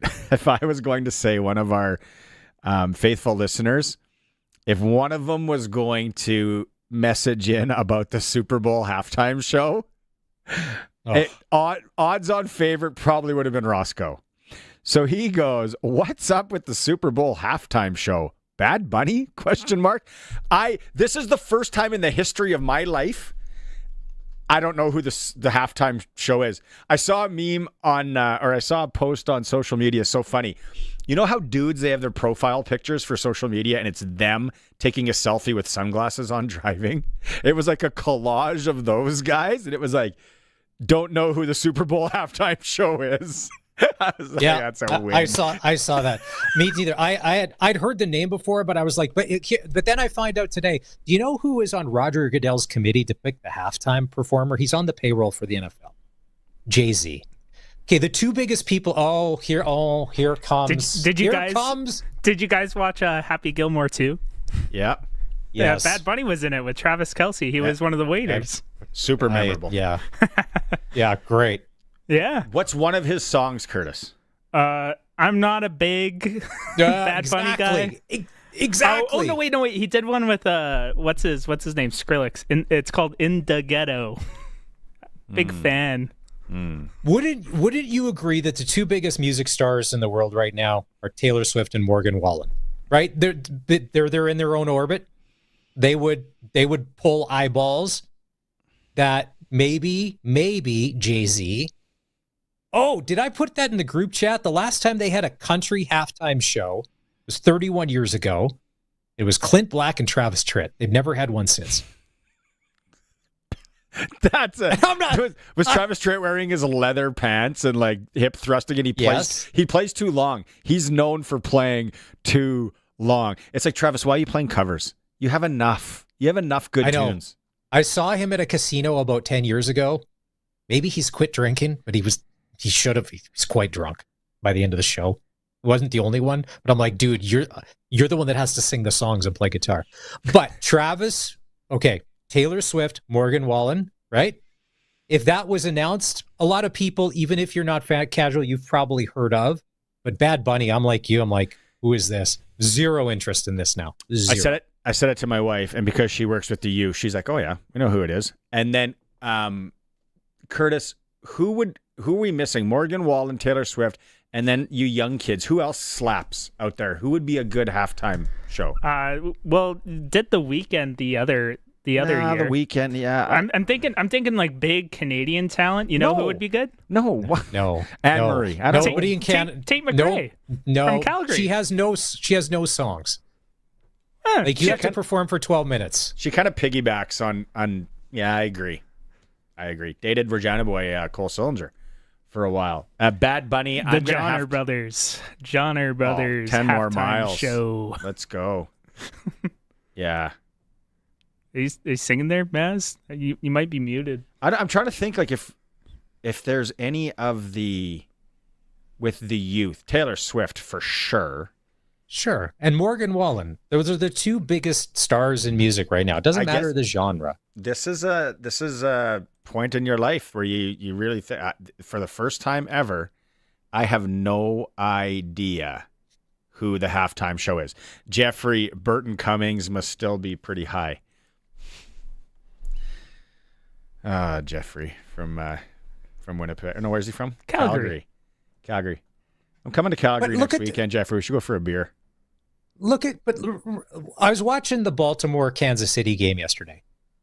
And when you look into the crowd, like read the room if you're the NFL. Look at the fans that were there. God, is Baltimore's defense terrible. And then Lamar Jackson gets hurt. Your season's over. Just look at the crowd and the age of the crowd. There's not a lot of Bad Bunny fans in that lower bowl. It's a TV thing, though. At Yeehaw Stadium. I know, but it's... Speaking of NFL, I got taken to the cleaners this weekend, starting with the Riders, then the Ryder Cup, then NFL. Don't listen to me on anything, but sportselect.com, sprinkle of the day action. Let's go there. Tonight, right away here, New York Jets, Miami. Oh, God. The point spread's 3. The pro line. So on the pro line and Sports Select, you got to win by over 3. So the tie is paying $3.30. I like a 3-point game in this one. Then the late one, Cincinnati at Denver. Is this one of those weird games where it's like, holy, Cincinnati won? No, I think Denver at home. We need to find out. Tegan's a big Cincy fan. There's so much to be proud of to be a Cincinnati Bengals fan. You're Denver at home. Yeah. Are you Sean Payton? Yeah. I was going to say McVay. Is Sean Payton at home? Denver on pro line is 140. So you could put those together. And then it's beauty right now. Sportselect.com. Make your picks. Hit submit picks. It kicks out a QR code. You go to the Lotto Spot retailer. There's your bets right there. Still time to get into it for tonight. First kickoffs at 5:15. Second ones at 6:15. Grab a Western Pizza wheel and you're set to go. Sprinkle of the day for Sports Select. It's all at sportselect.com. We'll go to a quick break here. Keep the text messages coming and all that. We'll talk some local hockey, give you a rundown. We come back, and we will tee up the winning in hour 3 that we have for some concert tickets. It's not Burton Cummings. It's not Travis Tritt. It's not Clint Black. You'll find out who when we come back. It's a Sports Cage, streaming at sportscage.com. The ball is snapped. He scans the field. He's going deep. What a play! Rider fans, make your own great play by going to riders5050.ca. You can now buy tickets for every Rider game, home or away. You can also sign up for the 50-50 Club and never miss a draw, including the weekly loyalty and early bird prizes. All proceeds support amateur football in Saskatchewan, equipping the heartland, and just maybe score a big win. Get your tickets today at riders5050.ca and go Riders! Riders 50-50 is presented by ISC. Freeze Tallman wants you to get her done before the winter. They can save you time and hassle by delivering your building materials directly to your home or cottage. They have siding, roofing, brown-treated lumber, composite decking, aluminum railing, fencing, everything you need to finish your outdoor building projects before snow falls. Visit freezetallman.com or see them in Regina or Fort Capel. Freeze Tallman. Let's get you building. If you've got a Steelcraft garage door, you've got a door with parts manufactured and assembled right here in Canada. A door with better insulation and seal, plus a warranty you're probably never going to use. Combined with a LiftMaster opener, it's the right choice. And if you don't have a Steelcraft garage door, you should get one. And a LiftMaster opener. 100% made by Canadians for Canadians. Steady, tariff-free pricing and great quality, no matter what. Steelcraft door, Steelcraft door, Steelcraft door. We offer more. Love the open road and making a difference? Prairie Valley School Division is looking for reliable, caring school bus drivers to support our students in their education by safely transporting them to and from school. Whether you're retired, a stay-at-home parent, or looking for meaningful work, we need you. Routine hours, paid training, competitive pay, benefit plans, $250 signing bonus. Apply today at pvsd.ca. Drive with purpose. Drive with Prairie Valley. Fall is here and the water is fine. Water Vision Pool and Spas in Moose Jaw is your one-stop destination to relaxation. After a busy summer, the showroom is now fully restocked with hot tubs and accessories. And once harvest is over, it's time to relax in your brand new Hydro Pool hot tub from Water Vision in Moose Jaw. Get a good soak after a long day's work. Drop in today while the selection is at its best. The water is calling. Maybe you should answer. Water Vision Pool and Spas, High Street, Moose Jaw.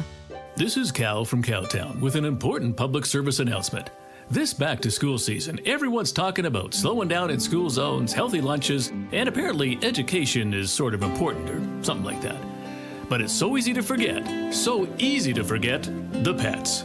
The dogs and the cats. Are they eating healthy and nutritious food from Cowtown? Or are they being forced to eat grocery store filler? Are they chewing down on the highest quality chew toys? Or are they chewing down on Auntie Loretta's stinky old slipper? Do you have the treats that will satisfy those cute puppy dog eyes? Forget the kids for a second. Think about your dog and your cat. Cal, whoa. What are you doing? Straight guy, I'm kind of busy here. How many dogs and cats bribed you for this message? A lot. In town, out of town, for toys to treats and the best pet food going, it's gotta be Cowtown. Cowtown Canada on Facebook. Cow, no radio station is gonna play this commercial. I know, unless I cut them in on some of this bribe money. Canada's Conservatives have put forward a bill that will unlock our nation's true potential by rewarding those who build and invest in Canada. The Canadian Sovereignty Act introduces measures such as the Canada First Reinvestment Tax Cut to eliminate capital gains tax on reinvestments in Canada, ensuring that money stays here and builds our great economy. My name is Warren Steinley, your Conservative Member of Parliament for Regina Luban, and I will always be on Saskatchewan's side. Paid ad by Warren Steinley. It's time for the Sports Ticker, brought to you by Extreme Hockey and Sports, Regina's locally owned one-stop hockey shop. Now with a price match guarantee. 1425 McIntyre Street. Sportscage power rankings for the CFL. The single source of truth, isn't it, Curtis? Look at this. What happened here? Sportscage.com, but leading the way, the BC Lions, followed by the Montreal Alouettes, then the Saskatchewan Roughriders, and then the Winnipeg Blue Bombers. Like I said, you can see them at sportscage.com. Riders from Sports Select still the odds-on favorite in the futures category to win the Grey Cup. They're at 325. NFL tonight, Jets Miami, Cincy at Denver, the double bill. Major League Baseball starts tomorrow. Cincinnati Reds clinching the NL wildcard spot after the Mets collapse. The wildcard series, they're going to go with Cleveland hosting Detroit, New York, Yankees battling Boston, San Diego visiting Chicago, Cincinnati traveling to face the Dodgers in the NL, Blue Jays, Mariners, Brewers, Philly waiting the winners. SJHL tonight, Humboldt's at Kindersley. And the Sportscage.com poll, what concerns you most about the Riders' 27-25 loss in Edmonton Saturday? There's 4 options for you at Sportscage.com. In hour 2, It's for Extreme Hockey and Sport and Umbrella Marketing, where you can win $1,000 back to your purchase of any team apparel. And don't forget about the price match guarantee at Extreme Hockey and Sport as well. Extreme Hockey and Sport, they're local and supporting local. All right, Maz. Local hockey, recapped it again on the weekend. WHL, Friday night. Home opener for the Regina Pats, Liam Pugh, Maddox Schultz in the lineup. We talked about it here. It was here on 620 CKRM. PA wins. PA's 3-0-1. Moose Jaw is 3-0. Yeah, Lyndon Lakovich is making it look easy. I saw one of his goals last night, and I'm like, yeah. Now, depending on how the Warriors are undefeated, and depending how their season goes, if you're a team that is close. Well, no, exactly. Like, the phone's already I would love to know, the Ripplinger phone's already ringing. What? Okay, so it's the third week of September. What is the offer now? Can you imagine 3 weeks into October? What if we get 3 weeks into November? And then December? Oh, like, it's just going to be it's like somebody at the VLT at Casino Regina, and it's just all going to pay out, and there's going to be players and draft picks and smoke Lakovich lottery. Let's go. Big win. Oh, yeah. Ripplinger's probably looking at his phone. He's like, oh, Kelowna number. Oh, Everett number. Oh, Spokane number. Yeah. No, there's going to be Kamloops is leading the Western Conference. It's early, 3 games in, but Kamloops is undefeated. The Blades are 2-2. Surprising, Lethbridge, 0-2-1 there. So we're going to talk to Ephraim McNutt, captain of the Regina Pats, in hour 2. SJHL, 2 undefeated teams still. The Broncos of Humboldt and the Flin Flon Bombers. Warman, first win ever, franchise history. 6-5 overtime over Kindersley. And I love the fact that there's a game tonight. I wonder when they were making the schedule to be like, let's throw a wild card in. Let's have a Monday nighter in the SJ. Oh. Maybe we do more of that. Kindersley don't care. We're hosting Monday nighters. Humboldt, you're coming to us. You're making the trip down the 7 to us on a Monday. Let's go. Yeah, so there's only one game in the SJ tonight. AAA, Moose Jaw. I heard from someone the other day, they're like, Moose Jaw's got a good team. So obviously the Pat Canadians have Pugh and Schultz, and that's the thing there. When those guys are out of the lineup, though, are a lot of these teams going to be like, all right, here's what it's all about here. Warman's 2-0 as well. By far, the Pat Canadians have the biggest profile names for sure. But if what you're saying is true, the Warriors have got a great team. They've got guys that are meshing. They've got guys, maybe not the household names, not that there's a ton in AAA hockey outside of what the Pat Canadians have, but there's also that. So there's a little rundown of the local hockey scene. Again, Pat Chat coming up at 5:30. Out to the text. I mean, we got 20 seconds. Sid. Love Sid. That's a good name. That name travel. That name, you could be from the 30s or you could be born in the 80s. The future. Nobody gets the name Sid wrong. Sid is just Sid. And Sid. If you got a buddy named Sid, probably a good chance he's either got a pickup and you're calling him for help, or he's fix-it. He's fix-it guy. Sid by Lumsden brings up a really good point, Maz. Metallica. Yes. Have they ever played the Super Bowl, or would they ever want to? I don't have them on speed dial. They would draw eyes. They would be good. And the Super Bowl's in San Francisco this year. Their hometown. Yes. Sid, good. They start with one, nice and slow, the lead up with the soldiers marching. If you've ever gone to a Metallica concert, oh, it's so good. I've been to 3 Metallica concerts. I remember one. That's how good it was. Stupid SaskTel, that middle concession. And clean their lines out. It's hour 3 is coming up. We got Darian Durant coming and Pat Chat. Stay with us with the fun and concert tickets to give away. Not Metallica. More on the lines of Travis Trent and Clint Black.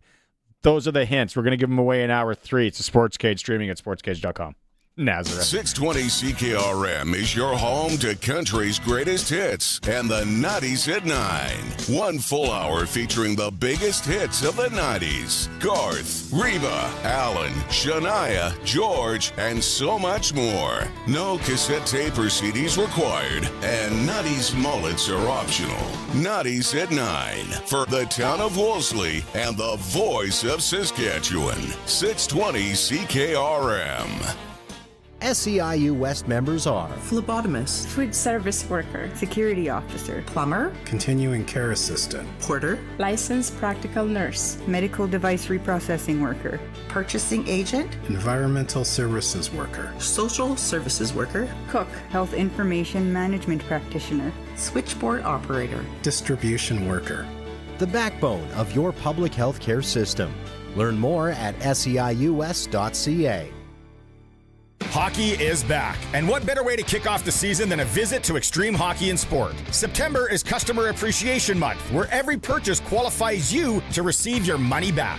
At month end, 2 lucky winners will win back their purchase. Size doesn't matter. Product doesn't matter. Extreme Hockey and Sport. Locally owned, community-oriented, customer-focused, and don't forget the price match guarantee. Extreme Hockey and Sport, 1425 McIntyre Street, and the Pro Shop, conveniently located at the Cooperator Center. Not once, not twice. We give it the full triple check treatment. At eBarassa & Sons, we triple check inspect your New Holland equipment, saving your Barassa time and money. 1-year parts and labor warranty on installed C&H parts and 10% off when you spend over $10,000.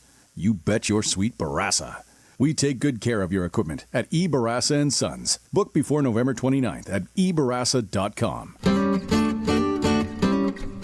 Barassa & Sons. When it's in the bin, bring it in. The Ritchie Brothers Fall Farm season is here, featuring a huge selection of agricultural equipment coming up for auction across Canada. With 28 separate equipment auctions scheduled between October 2nd and November 6th, we're confident you'll find the equipment you need to get up and running or expand operations. And the best part is you can view detailed listings and quickly assess their assets entirely online. Head on over to rbauction.com to learn more about this great opportunity. Once again, that's rbauction.com. The 620 CKRM Country Corner is brought to you by Glasses TV, your SaskTel authorized dealer, and Foster's Audio Video in Carlisle. Get the newest cell phone today with an amazing SaskTel rate plan. Check out the Cream of the Crop Trade and Craft Show, October 10th and 11th at the Connexus Arts Center. Over 60 local vendors ranging from artwork and handcrafted jewelry to culinary delights and home decor. More details at connexusartcenter.ca. Get ready to party with the James Barker Band in Moose Jaw. It's the Bud Light Buckle Up Tour coming to the Temple Garden Center on November 20th. Grab your tickets at templegardencenter.ca. And Saskatchewan's own Hunter Brothers bring their Homegrown Nights Tour to Regina November 27th. Special guest Shantea. Grab your tickets at connexusartcenter.ca or stop by the box office. For more information, visit 620ckrm.com. We are 620 CKRM, a Harvard media station. Streaming online at 620ckrm.com. It's 5 o'clock. Good evening. I'm Corey Atkinson from the sasktoday.ca newsroom with your 620 CKRM news for Echo Sound and Fort Qu'Appelle. Stay connected with a new cell phone from Echo Sound. Call 306-332-6711. Canadians are marking the National Day for Truth and Reconciliation tomorrow. The federal holiday honors children who never returned home from residential schools, as well as survivors, families, and communities. The day also includes Orange Shirt Day, which raises awareness about the lasting impacts of residential schools and the message that every child matters. Canadians are encouraged to wear orange, attend local events, and take part in commemorations, one of which is Nelson Bird speaking at the Regina Public Library at noon tomorrow. In addition, 620 CKRM and Harvard media stations will be featuring the words of Indigenous leaders interspersed throughout the day. Saskatchewan's government is apologizing for the historical abuse and trauma that occurred at a boarding school for Métis and First Nation children. The province has also agreed to pay $40 million to former students of the Isle La Crosse boarding school and their families. Premier Scott Moe says he hopes the agreement sets the stage for collaboration. The government of Saskatchewan acknowledges the past, and I would say that we are committed to continuing to work with Métis and Indigenous people in a way that respects the wishes of not only them, but the communities that are impacted. School survivors have said they were banned from speaking their language and were frequently beaten if they did. The Regina Police Service says drivers may have noticed more officers on city streets last week during a traffic blitz. The Selective Traffic Enforcement Program, known as STEP, took place September 23rd and 24th with help from police across the province, SGI, and the RCMP. Officers focused on speeding, seatbelts, cell phone use, unregistered vehicles, and impaired driving. Over 2 days, police issued more than 600 infractions and warnings. 7 drivers faced suspensions linked mostly to cannabis impairment, while 53 received tickets for cell phones. Flu season is coming, and doctors are urging people at the highest risk of serious illness, including children, to get the flu shot when it becomes available over the next month. Pediatric infectious disease specialist Dr. Jesse Papenberg says even if the vaccine doesn't prevent infection, it protects kids from getting very sick. I think the key point is here that the influenza vaccine is not perfect, but it still reduces the risk of requiring medically attended a visit to an emergency department, a hospital, or even mortality. It reduces that risk by half. He says it is especially important for people with underlying medical conditions, including asthma, to get vaccinated. And Dolly Parton has postponed her first Las Vegas residency in 32 years because of health challenges. She only wrote that she needs to have a few procedures done, but joked in her social media post that it was not her usual trip to the plastic surgeon. Parton says she's postponing the shows because she wants to be at her best when she performs and she doesn't want to disappoint her fans. The 76-year-old's 6 shows scheduled for Caesars Palace in December have been moved to September of next year. That was your 620 CKRM News. Read more stories from around your community and around the province at sasktoday.ca and 620ckrm.com. Your weather is next. This back-to-school season, don't be prehistoric.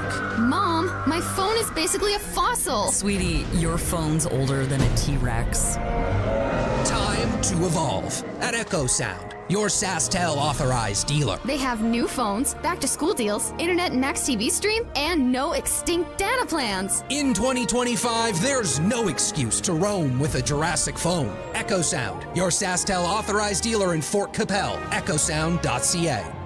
Weather brought to you by Line X Regina, Serious Protection, Killer Looks, 1865 McCarra Street. And Croft Electric, 27 years of trusted, reliable home, farm, and commercial service for all your electrical needs. CroftElectric.com, and you can find them on all socials. With a clear sky and a gusty breeze, temperatures drop off to around 12 tonight. The wind will back off a little bit, but not really enough for most areas to cool off any more than that. Locally, we may see a little bit more of a drop-off, but as a general rule across the region, staying in double digits. The gusts of wind die down, the general wind stays over 20, and then through the day on Tuesday, it picks back up with gusts up to around 60 or even higher for the afternoon hours. But it's a warm day, making a run at 30. Many of us coming up just short. Partly cloudy sky for Tuesday night with a low of 13. Still breezy, but the wind will subside. And into Wednesday, a generally lighter wind, a partly to mostly sunny sky, and a high of 26. That begins a very slow decline. We're down to around 24 on Thursday. A little bit of cloudiness, just a brief passing shower or sprinkle, partly sunny sky, and 19 for the high on Friday. With your 620 CKRM weather forecast, I'm Precision Weather Meteorologist Phil Spivak. Croft Electric. You've probably heard of us because we've been around for over 27 years. We do commercial and residential work?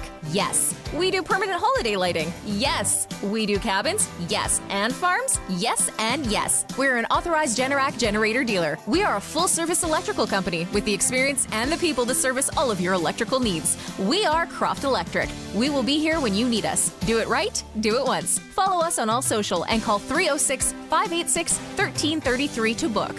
When you want the best for your truck, you want Line X. Your truck has withstood the harshest elements Saskatchewan has thrown at it. Rocks, gravel, rain, sleet, and snow, and left with no chips, no rust. Line X protective coating keeps your truck's bed liners, rocker panels, and bumpers looking like brand new. Don't settle for Brand X. Go with Line X. It's serious protection. Come see why everybody loves taking their truck to Line X Regina for their rocker panels, bumpers, and more. Line X. Make your truck complete. 1865 McCarra Street. Broadcasting from Century Studios in downtown Regina, Harvard Media presents The Sports Cage, where Saskatchewan comes to talk local sports. Brought to you by Kellen Solar, 35 years of experience, moving water from a dugout or well without electricity. Visit kellensolar.com to find out more about your livestock operation. Be part of the show. Call 1-866-767-0620 or text 306-936-6262. The Sports Cage. Streaming at sportscage.com, our YouTube channel, and on the radio at 620 CKRM. Like you said, it's for Kellen Solar on Monday. Anything you need solar, you visit the local guys and girls in Lumsden, Saskatchewan. Maz is with me. Curtis is here monitoring the Prairieland Rentals text line. Solid text today, people. I got to say, oh, by the way, Sid texted back. He said pretty much nail on the head with the profile that I laid out with a guy named Sid. He says they always hack up his name, though, and how to spell it. He's S-I-D. Yeah, there's a lot of different ways to spell it. Then we're going down the rabbit hole again because we got music tickets to give away this hour. And we talked about is it Bad Bunny or Big Bunny? Bad Bunny playing the Super Bowl halftime show. First time in my life, I have no idea who the halftime show is. Maz, you're in the same boat as me. Curtis kind of knew, but then Curtis threw out a song that wasn't even Bad Bunny's. So Curtis isn't in the know. Then we had a Metallica, Nazareth. See, some of the jokes are starting to come in. But then Jeffrey on the YouTube chat says, Huey Lewis in the news.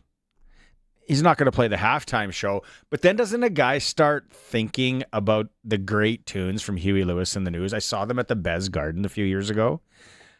Do you believe in love? So many. You believe in love. Yeah. That Power of Love is Curtis's. Their album, or it was an album back then, CD and cassette, Sports, was incredible. Like, there's so many hits. Hip to be so square. Many hits. Yeah, that one's a little cheese, but there's a lot of other good ones. Yeah, man. There's Huey Lewis. Huey Lewis can play My Backyard anytime. Anytime.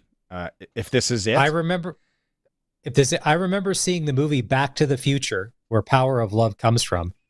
We were on vacation. And keep in mind, when I say this little tip-off about living life in Saskatchewan and how the lifestyle we lived. We were on vacation in Lloydminster, visiting Uncle Carl and Aunt Rose, and me and my cousins went to the Lloydminster Theater and saw Back to the Future. Carl and Rose, one of them smoked, for sure. They both smoked Sweet Caporals, and they had not only the rolled kind, but then they had the fixins. They had the fixins on the kitchen table, so you could roll your own next to the butter and the jam. So back then, you rolled cigarettes on the kitchen table. So we were at the Lloydminster Theater. I don't know what it was called. Maybe it was just the theater. Saw Back to the Future and that song Power of Love. Banger in the early 80s. Keep things... Take that, tourism, Lloydminster. Don't say that I don't love a little interprovincial tourism. Shout out. Okay, our tickets to give away in the next hour. We're still playing SaskTel Pick the Score, 936-6262. Let us know the score, Riders, Red Blacks, on Friday. But we have in our hands a sheet of paper that has 2 tickets on it for the November 20th concert at Temple Gardens Center in Moose Jaw. Great venue for concerts, by the way. Moose Jaw. Make a night out of it. Maybe have some knits before. Mad Greek, whatever else. Anyway, the James Barker Band. They have some tunes. They have some good country. Chills is a really good song. There's a drink for that. Lawn Chair Lazy, Just Saying, It's Working, on and on. Good Canadian band, the James Barker Band. 2 tickets. And I'll give it a thumbs up because the November 20th is a Thursday. So if you got to go to work, it's Friday. What are you really doing? And if you have kind of one of these, you can remote in every once in a while, jobs. And that scam's still going, and I hope that never ends. Trust me. But yeah, Thursday. All right, we're good. What about EDO? What a great invention.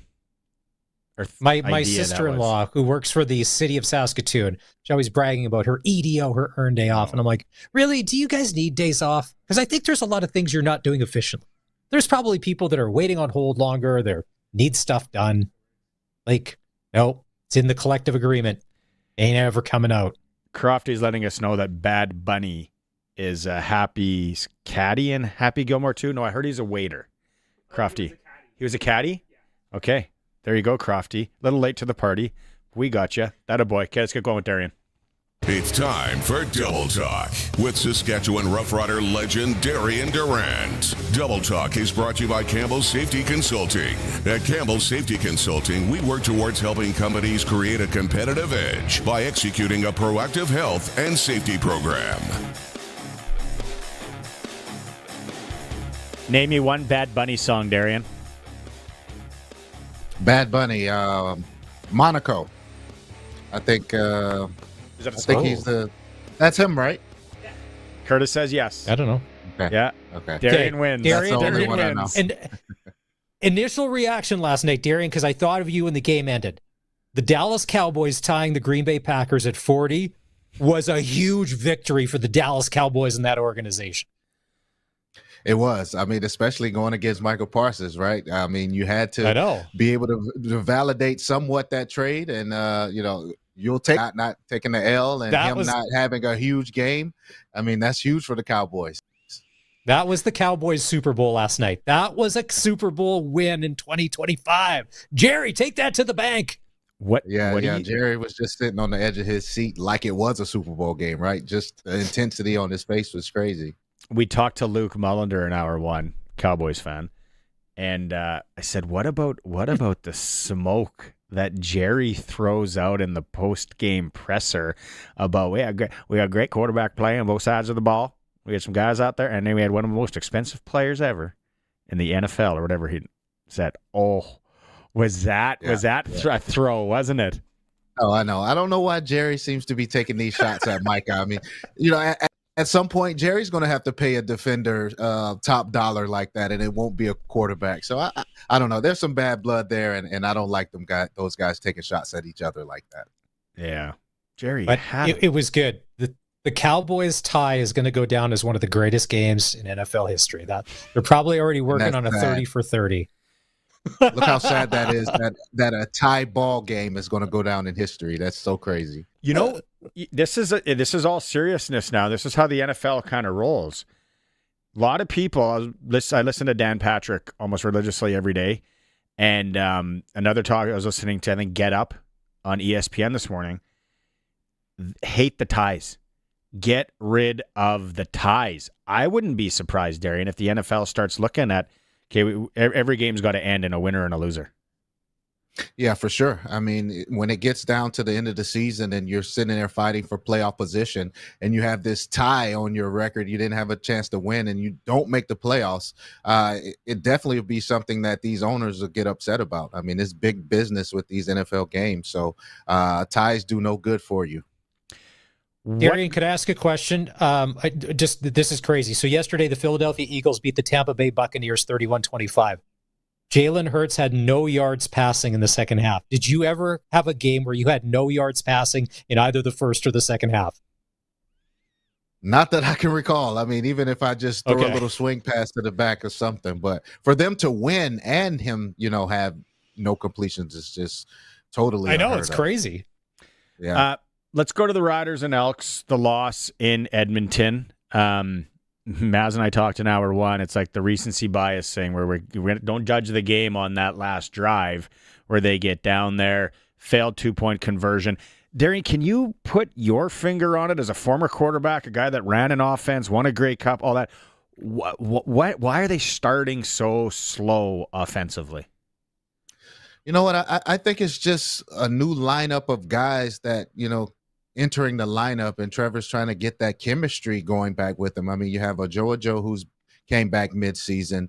Emilus is now entering back in the lineup, and I think Sean Bain is recovering from a knee injury as well. So whenever you're trying to get the chemistry going, you've been used to a certain group of guys for half the season, and now you're pretty much, changing the lineup a little bit for the good, of course.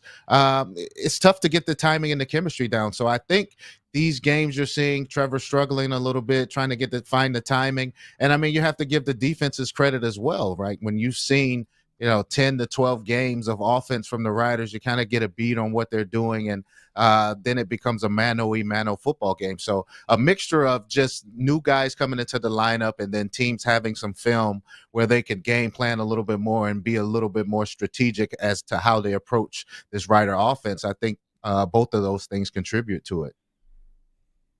What was J.C. Sherritt's defense doing to Trevor to confuse him at times? I mean, there was 2 interceptions. There's 3 turnovers in the first quarter. 2 of them were interceptions. What did you see that they were doing that was causing the Riders problems? A lot of 3-man rush. They were taking a defensive lineman out, putting an extra linebacker in, and having him kind of hover over the hash mark area, maybe as a quote unquote spy type of guy, just reading Trevor's eyes and just following the ball. And, JC, he was a very good lurking linebacker himself. He had a lot of interceptions as a middle linebacker. So he's known for being able to put guys in position where they can make plays. And you saw that early in the game. Failed 2-point conversion. We had receiver coach Marquay McDaniel on in hour 2, and I asked him, I was like, was that supposed to be a post corner route or whatever? He said, no, that wasn't the route. Miscommunication there. Do you see anything, Darian, on maybe what that would have been, what that should have been? Obviously, it looks like Joe was not on the same page. Yeah, I just think it was an option route, and I think Trevor expected a Joe to do one thing, and Joe did something else. I just think it's just miscommunication, and this is the timing and experience that I'm talking about with these guys just not being on the same page, not playing in a lot of meaningful games and pressure-packed situations. I think as the season progresses, if this is the final lineup of receivers that it's going to be, then they need to use these next few games to get on the same page, so that in these situations, if they come up again, the guys will be on the same page. Okay, I want to get Curtis to play it on the stream and then try and pause it. Look at the middle of the field right here. So I think Joe's like, is he looking at the middle of the field here and saying, well, I'm taking this to the post where it goes the other way? Because Edmonton has the dig covered, and then they have the corner kind of covered there, Darian, no? Yeah, I mean, that's definitely what it looks like. It looks like Joe is going towards the middle. He's kind of throwing his hands up right there saying, he doesn't understand why Trevor's throwing that ball outside. But that's just miscommunication. And that just comes from reps. Yeah. And also, it just seems like Trevor just didn't trust it. He didn't even give him a shot. And, I don't understand that, especially with it being the last play of the game, potentially. You at least want to give your guy a shot for a jump ball. So just miscommunication there. That's what I'll chalk it up to. Instantly after that play happens and then the game's over, I look at, you've got Keyshawn Johnson, who's been your security blanket all year. You've got Tommy Neild, who's becoming your security blanket. And you have Sam Emilus back. All 3 of those guys kind of over the middle or somewhere near the goal line on a quick hitter. And I'm not an offensive coordinator, but Joe seemed to me probably the last guy, as you talked about, Darian, as far as familiarity with the quarterback. I'm sure if you could play it again, there would be a different play call. But I'll ask a question because somebody had texted in earlier. Why would AJ Ouellette's running well, although, yes, he did get stopped earlier. As a quarterback, when you're 2.5 yards out on those 2-point converts, do you like the run or do you like the pass? I like the best of both worlds. And I would just hate to turn around and just hand the ball off and not give yourself a chance to get on the perimeter or at least put the ball in the air for a 50-50 ball. So I'm kind of on the fence in that situation. I'm just not a firm believer on running the ball with a straight handoff, trying to get a 2-point conversion. I think your percentages go way down if you try to do that, regardless of the type of game that he's had. Defenses are geared up. There are more guys in the box when you only have to get 2 yards. So I wouldn't want to put all my eggs in that basket, but I like the run pass option. And like you said, with Emilus and Keyshawn Johnson and these guys on the same side of the field, the first thing that comes to my head is it's a man zone read. If it's man coverage, you go to one side of the field, and if it's zone, you go to the other. So I don't think it's necessarily a personnel decision. I think it was more so based on coverage. We talked about J.C. Sherritt and the defense, and football's game planning, right? Now we're how many games in? There's lots of tape. We're watching tendencies and all of that. And a lot of people, some people, not a lot, some people were texting into the Prairie Land Rentals text line, criticizing Mark Mueller, criticizing the play calling. At this juncture of the season, Darian, there's got to be a stack of plays that they're keeping close to their chest vest region. 100%. And not only that, look, different teams match up with you physically, speed wise, certain plays, excuse me, just don't work against certain teams. And you have to give Edmonton credit. They're a team that's playing with a whole bunch of desperation. They need these final games. Guys are fighting for their jobs, their careers. So they're going to go all out. And they're going to let everything out of their gun, while Saskatchewan knows they're in the playoffs and they want to keep a couple plays near and dear to their heart just in case, you may need them in the playoffs. So it's just two totally different games, two totally different situations, two totally different organizations in the way they're approaching these games. And you just have to give Edmonton credit. I mean, they're fighting for their lives, and it's a different type of intensity you have to have when you're playing against a team like that. Maz, I want to ask one more on that play where Cody drops back, hits Hilaire deep because it's a zero. It's an all-out blitz. When you're there, are you calling that out of the huddle, being like, okay, and is there a code word? Is there an audible to go to if you see that it's going to be, and then your guy just goes? Yeah, I think that's 100% film study. I mean, if you watch Roland Milligan on that play, his eyes are kind of in the wrong place, and you see that from film. That if it's a run situation, he's kind of aggressive. His eyes are in the backfield, and Cody had a good fake to the running back and just saw Roland flat-footed and was able to get the ball behind him. So I just think that's game planning, and this is what I mean by teams now having 12, 14 games of film on your tendencies. You have to switch things up a little bit, your stance, how you approach a certain coverage, whatever the case may be. You disguise these things because you can kind of get into a tendency of repetitiveness, in game 12. Going into the game, my biggest fear was the Edmonton Elks have learned how to hang around, and they're scrappy. When you watch Cody Fajardo be scrappy and do that, because you were a scrappy player yourself, you had to. You willed many wins for this Rider team. Do you kind of little smile to see Cody just grinding away, doing his thing, doing whatever it's going to take to put his team in a position to win? Yeah, Cody has shown this since his very first start against Saskatchewan earlier this season. And I mean, for a guy to be let go after winning a Grey Cup and organization deciding to go younger, I mean, you just have this chip on your shoulder, and you're going to do everything you can to put yourself back in position to be a starter. Look, we don't have much time to be a professional quarterback, and play at our prime. We have a few years. Cody's point, and for him to be let go in Montreal, he's doing everything in his power to show Edmonton that he can be the guy leading this organization moving forward. So, of course, I'm proud of him. I've had a chance to talk to him personally, and I'm happy that he's going out there and showing his worth to a team who just needs some type of spark. If you're in the Ottawa Red Blacks locker room, you're saying there's a chance. There's still a chance there are guys playing for jobs, coaches maybe playing for jobs, maybe the new head coach is there. What's going on in that locker room? How desperate? What are the guys talking about? It's about your life, your livelihood, your career at this point. I mean, coaches are hoping to, keep their job, and the players are hoping to put some good tape on film so that if Ottawa doesn't bring them back, then they have a chance to catch on with the team across the league. So pretty similar to Edmonton's situation as well. Like you want to do everything you can to show the organization, that they should believe in you, coaches and players. You have nothing to lose. Empty the playbook. They're going to you have to be ready for trick plays and all-out blitzes and you name it. They're going to hold nothing back.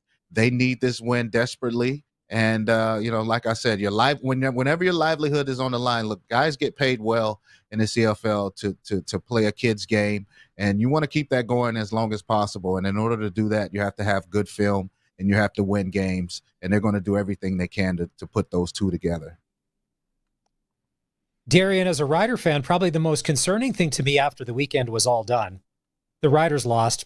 Okay. But, this is the big but. BC looks good. They can play a little defense. The offense is humming. All right, there was that. Yeah. The Montreal Alouettes look good in a win. And the Winnipeg Blue Bombers got Zach Collaros back, and they eviscerated the first-place team in the East with precision. It was a beatdown, and I'm like, oh, everybody else is ramping up. Just like you and Luke have always talked about this last third of the season, everybody's going to start playing good football. There's teams playing good football. That's what really worried me. Not so much about losing to the Elks. Yeah, whenever you see a team with a potent offense have 3 turnovers from your quarterback and still can go out there and get a win, especially when your defense hasn't been known to play good football, but they're kind of picking it up at the perfect time, it's something you definitely, need to keep in the back of your mind, and it's kind of scary moving forward. And then for Winnipeg, they're always going to be a tough team to beat in that place. I wouldn't put too much emphasis on them beating Hamilton like that. Look, we all know that's a tough place to play, and they win a lot of home games in that building. If you're a betting man, you know that. And, so I wouldn't put too much on Winnipeg's win. If you can probably get them away from that stadium, I don't think they're the same football team. But look, this is what the CFL is all about. It's all about coming down to the end of the season, having the schedule and the standings being tight, fighting for playoff pushes each and every week. This is what it's all about, and it's going to be exciting next few weeks of football. Okay, Darian, if you if Bill the bookie there, your guy, calls you and says, Darian, you got a credit here for a free sprinkle. You got to pick the 2 teams right now who you think are going to be in the Grey Cup. Who are the 2 teams that you're taking right now? Today, with a healthy Davis Alexander out of the East, I'm going to take the Montreal Alouettes. And in the West, I'm going to take the Riders. I think once they clinch the West final at home, I don't think there's a team that'll come into Mosaic Stadium and win that game. So I'll have the Montreal Alouettes and our good old Saskatchewan Roughriders in the Grey Cup. I think Montreal ends up in first place. I think they're going to overtake Hamilton before the season's done if they keep trending in that direction, because they look with Davis Alexander. You they're just a complete see how football team. Explosive. Yes, they're super explosive, complementary football. The defense just seems to know that when he's there, they have a chance. So just a totally different football team with him at quarterback. All right, Darian. Jets, Miami, Cincy, Denver tonight. Do you even watch those games, or do you just go for a walk? Oh, man, I don't know what to think about this Miami Dolphin team. I mean, they just seem to have all the talent in the world but can't put it together. So if I'm a betting man, I stay away from that game. I like Denver over Cincy. Cincy without Joe Burrow, especially on the road, Mile High Stadium, the altitude, I don't think they stand a chance. All right. That's it. That's all for this week. Let's see what happens in Ottawa Friday, and we'll reconvene on Monday. Sounds good. Right Thanks, on. guys. Thank you, sir. Double Talk with Darian Durant is brought to you by Campbell Safety Consulting. Does your workplace have the proper safety program? If not, you call Campbell Safety Consulting. They can also deal with harassment in the workplace, which is a big one these days. We're going to talk Pat Chat in a moment here. James Barker Band tickets in Moose Jaw. We're still giving those away for the next half hour. 2 tickets, 936-6262. Curtis says you got to let him know one of the songs from the James Barker Band. Your hint, my favorite one is Chills. There's your hint. Or Huey Lewis song. Favorite Huey Lewis song, even though he's not playing. People are texting in Huey Lewis songs. They love them. It's a Sports Cage. We are the home of Huey Lewis's trivia and so much more. Streaming at sportscage.com, Curtis Laugh, and on 620 CKRM. 620 CKRM is your home to country's greatest hits and the 90s at 9. 1 full hour featuring the biggest hits of the 90s. Garth, Reba, Alan, Shania, George, and so much more. No cassette tape or CDs required, and 90s mullets are optional. 90s at 9 for the town of Wolseley and the voice of Saskatchewan. 620 CKRM. Get it hot, get it fast, Western Pizza. Meet Todd. It's noon.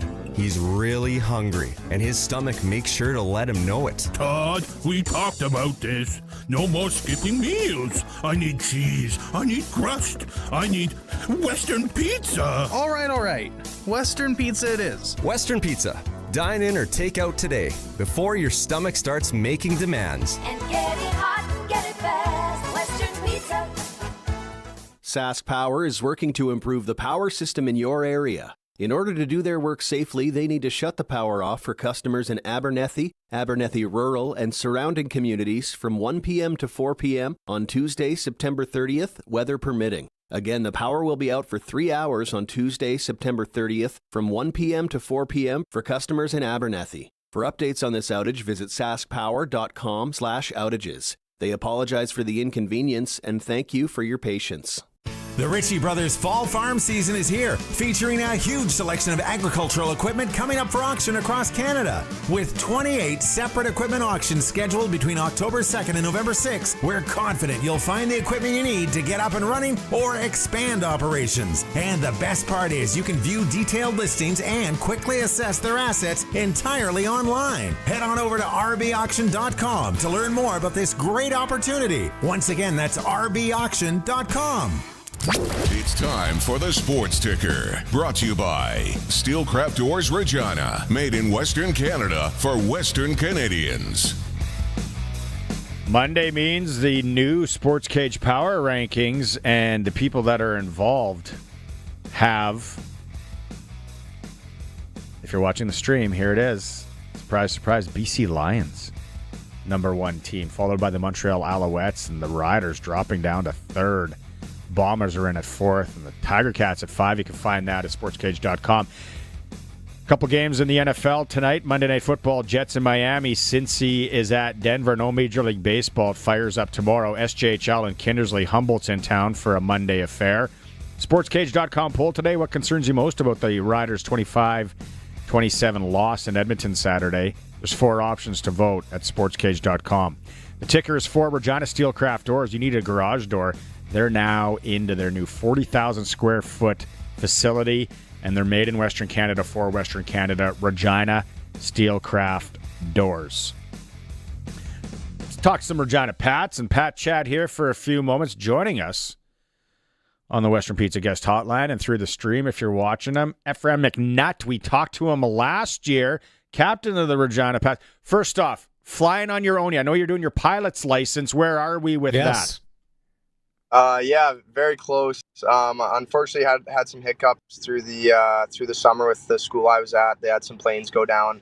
Unfortunately, no one hurt, but the planes were hurt more than the people. So, unfortunately, that was a bit of a delay. But all my solo hours are done. All my hours in total are done. Just got to go up for my in-night air test, and I'll be all done there. So, awesome.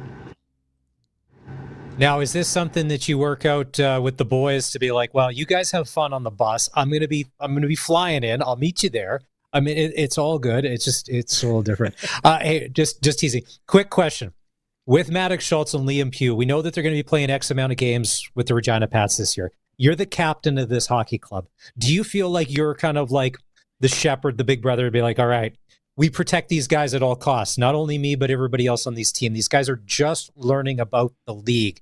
Is that one of the most important aspects of your role as captain this year of the Pats?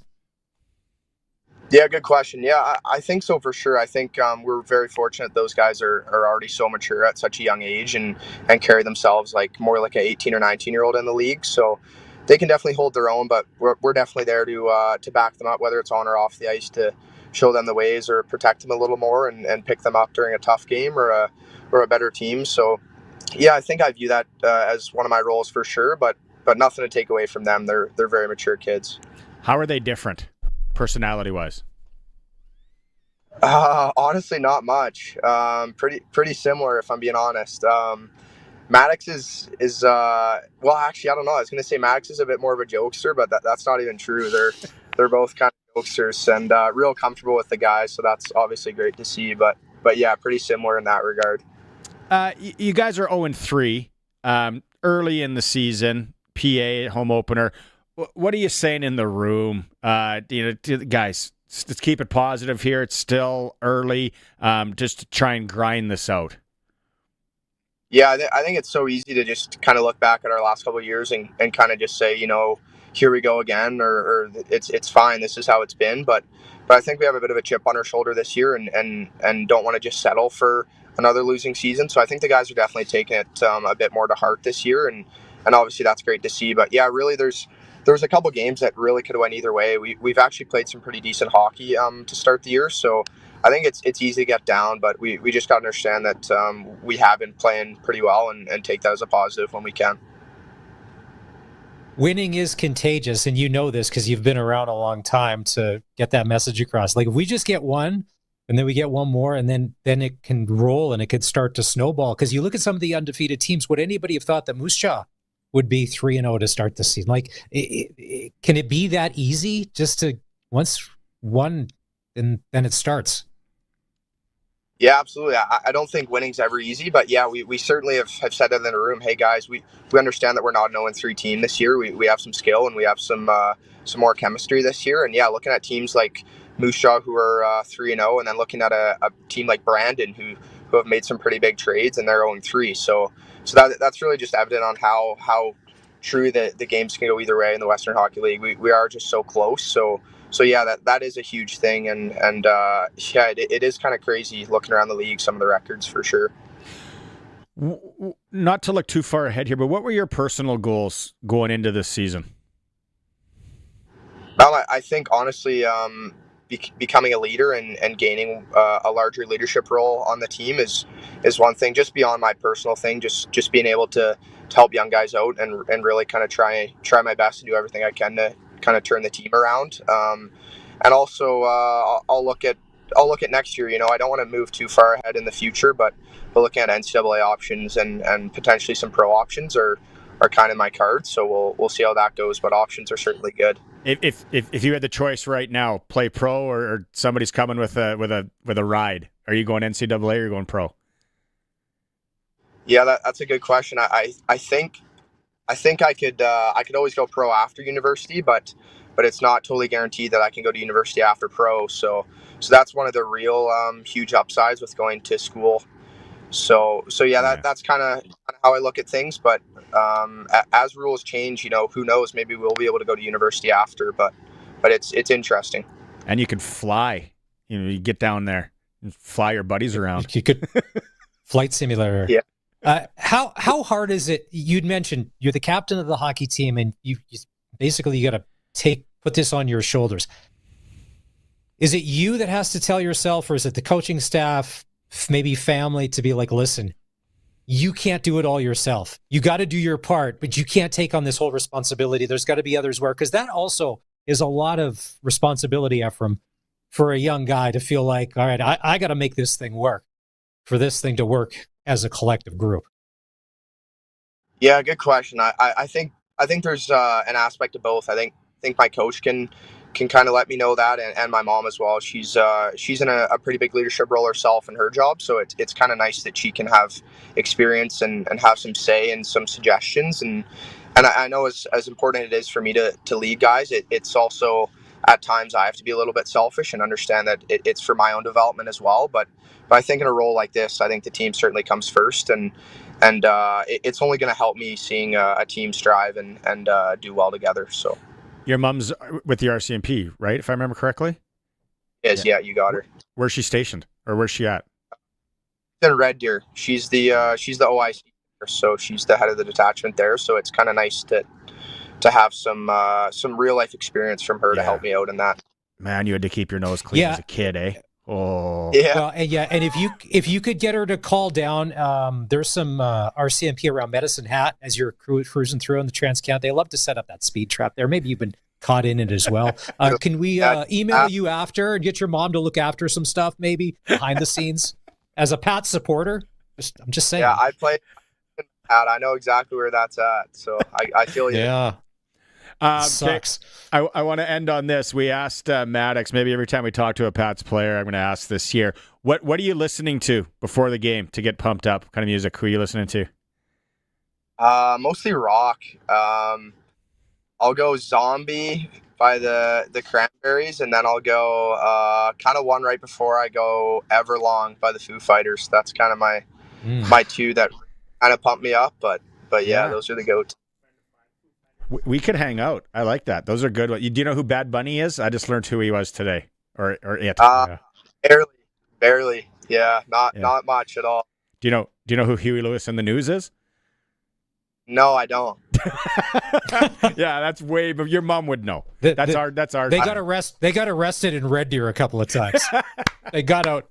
Judge got them out though on a technicality. It's fine. Everything was charges were dropped. Yeah.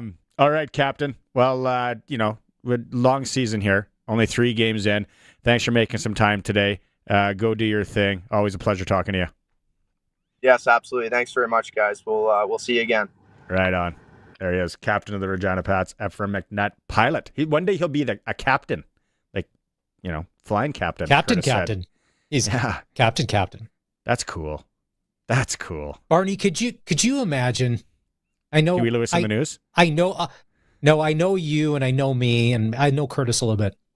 Could you imagine having the responsibility of being the captain of the Regina Pats at his age? That's just a lot. It's a lot. No. I look back when I was that age, and I'm like, well, how did I even have a license? Who trusted me behind a motor vehicle? I know, and I was living on my own too. I burned down a billet's house. Actually, there's a funny story. Some guys that I played with down south, they burnt down half of their billet's house. Yeah, old man Marley. I'm glad you can laugh about it now. I'm sure they weren't laughing at the time. Worst thing that ever happened was a party, and the party got out of control, and the cops came, everyone ran, and they blew the deck railing off. And then the next morning, tried to screw it all back together, and then my billet got home, and he was like, hey, come here. He's like, don't do this stuff. If something happens, tell me. Don't try and fix it. Because then I looked, and I'm not mechanically inclined. I don't know. It was all crooked and everything. I'm a heat bag. That's what I am. Guilty. Guilty as charged. Bad Bunny. That's a whole other story at another time. Okay, we got to take a quick break. We come back. We're going to hear from AJ Ouellette after that game on Saturday, and we'll break that down. We'll get some of the text messages on the Prairieland Rentals text line. It's Sportscage. We are streaming at sportscage.com. The Ritchie Brothers Fall Farm season is here, featuring a huge selection of agricultural equipment coming up for auction across Canada. With 28 separate equipment auctions scheduled between October 2nd and November 6th, we're confident you'll find the equipment you need to get up and running or expand operations. And the best part is you can view detailed listings and quickly assess their assets entirely online. Head on over to rbauction.com to learn more about this great opportunity. Once again, that's rbauction.com. The ball is snapped. He scans the field. He's going deep. What a play! Rider fans, make your own great play by going to riders5050.ca. You can now buy tickets for every Rider game, home or away. You can also sign up for the 50/50 Club and never miss a draw, including the weekly loyalty and early bird prizes. All proceeds support amateur football in Saskatchewan, equipping the heartland, and just maybe score a big win. Get your tickets today at riders5050.ca and go Riders! Riders 50/50 is presented by ISC. Do you have a safety program or OHS committee? Call Campbell Safety. Harassment in the workplace? Call Campbell Safety. Don't know if you have a proper safety program? Call Campbell Safety. Once you have an injury, it's too late to have a safety program. Be proactive with Campbell Safety Consulting. They'll come out and customize your safety program and be that extra set of eyes you need. 35 years experience doing health and safety, and they have seen it all, and then some. Call them today and get a free consultation. Campbell Safety Consulting. Text CKRM 306-936-6262. From skid steers to tents to power tools, anything you need to rent for that summer job is at Prairieland Rentals. Deal with the owner, 600 Albert Street. Sportscage continues. You can watch our live stream at sportscage.com, on our YouTube channel, and always on the radio. Saskatchewan's voice for local sports, 620 CKRM.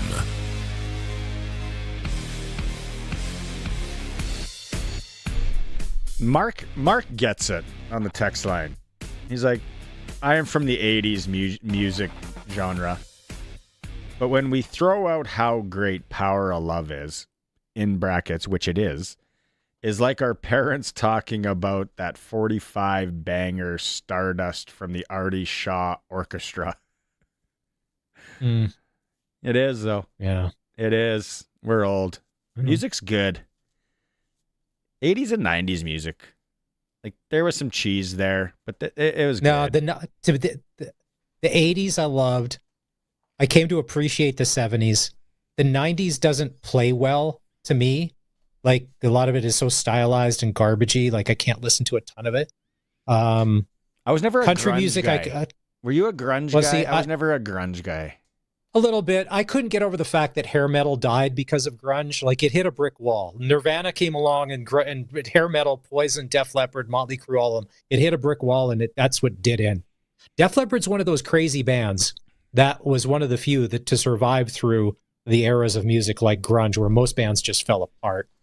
And I saw them. They booked dates. They're playing Europe next year with Extreme. I mean, they were great at Craven. But I told you, I didn't like the playlist. Too many new songs. It's not, guys, it's not what we came to see. In a 15-song set that's 90 minutes, nobody wants 5 songs that are new that no one's heard before. I'm a firm believer that the 80s is the greatest era of music, to be honest. You know? Yeah, some good I'd stuff. agree. Like Michael Jackson, Toto. I love Africa. You know? Toto? You're going from Michael Jackson, you go to Toto? Yeah. Don't you love Toto? Yeah, but they're not even in the same league, man. They're kind of one-hit wonderish. And to me, country music from any decade, from like the 70s on, I can listen all the way through. 90s Collins? country, I'm a little tired of. Well, Phil Collins had more. You should go to the Phil Collins library. Van Halen? Yeah. A little hot for but teacher? Van Halen, you could never figure out who the lead singer was. That's what pissed me off about Van Halen. And I was a Sammy Hagar Van Halen guy. Me too. I think Sammy Hagar, this will get the text line going. This is really going to offend people. Hey, hot take, Sammy Hagar was better in Van Halen than David Lee Roth. The songs were better. Yeah. Musically, they were better. I'm sure they sold more albums. Yeah. Sorry, David Lee Roth fans, but Sammy is Van Halen. David Lee Roth. And here it comes. Seemed like and I'm weirdo. I'm a Bomber apologist and a Sammy Hagar Van Halen guy. I need a third strike against me. We're kind of going off on a music thing here, and we're going to continue it for the rest of the show because we're giving away 2 tickets to the James Barker Band, Great Canadian Country Act in Moose Jaw, November 20th. 2 tickets right now, Temple Gardens Center.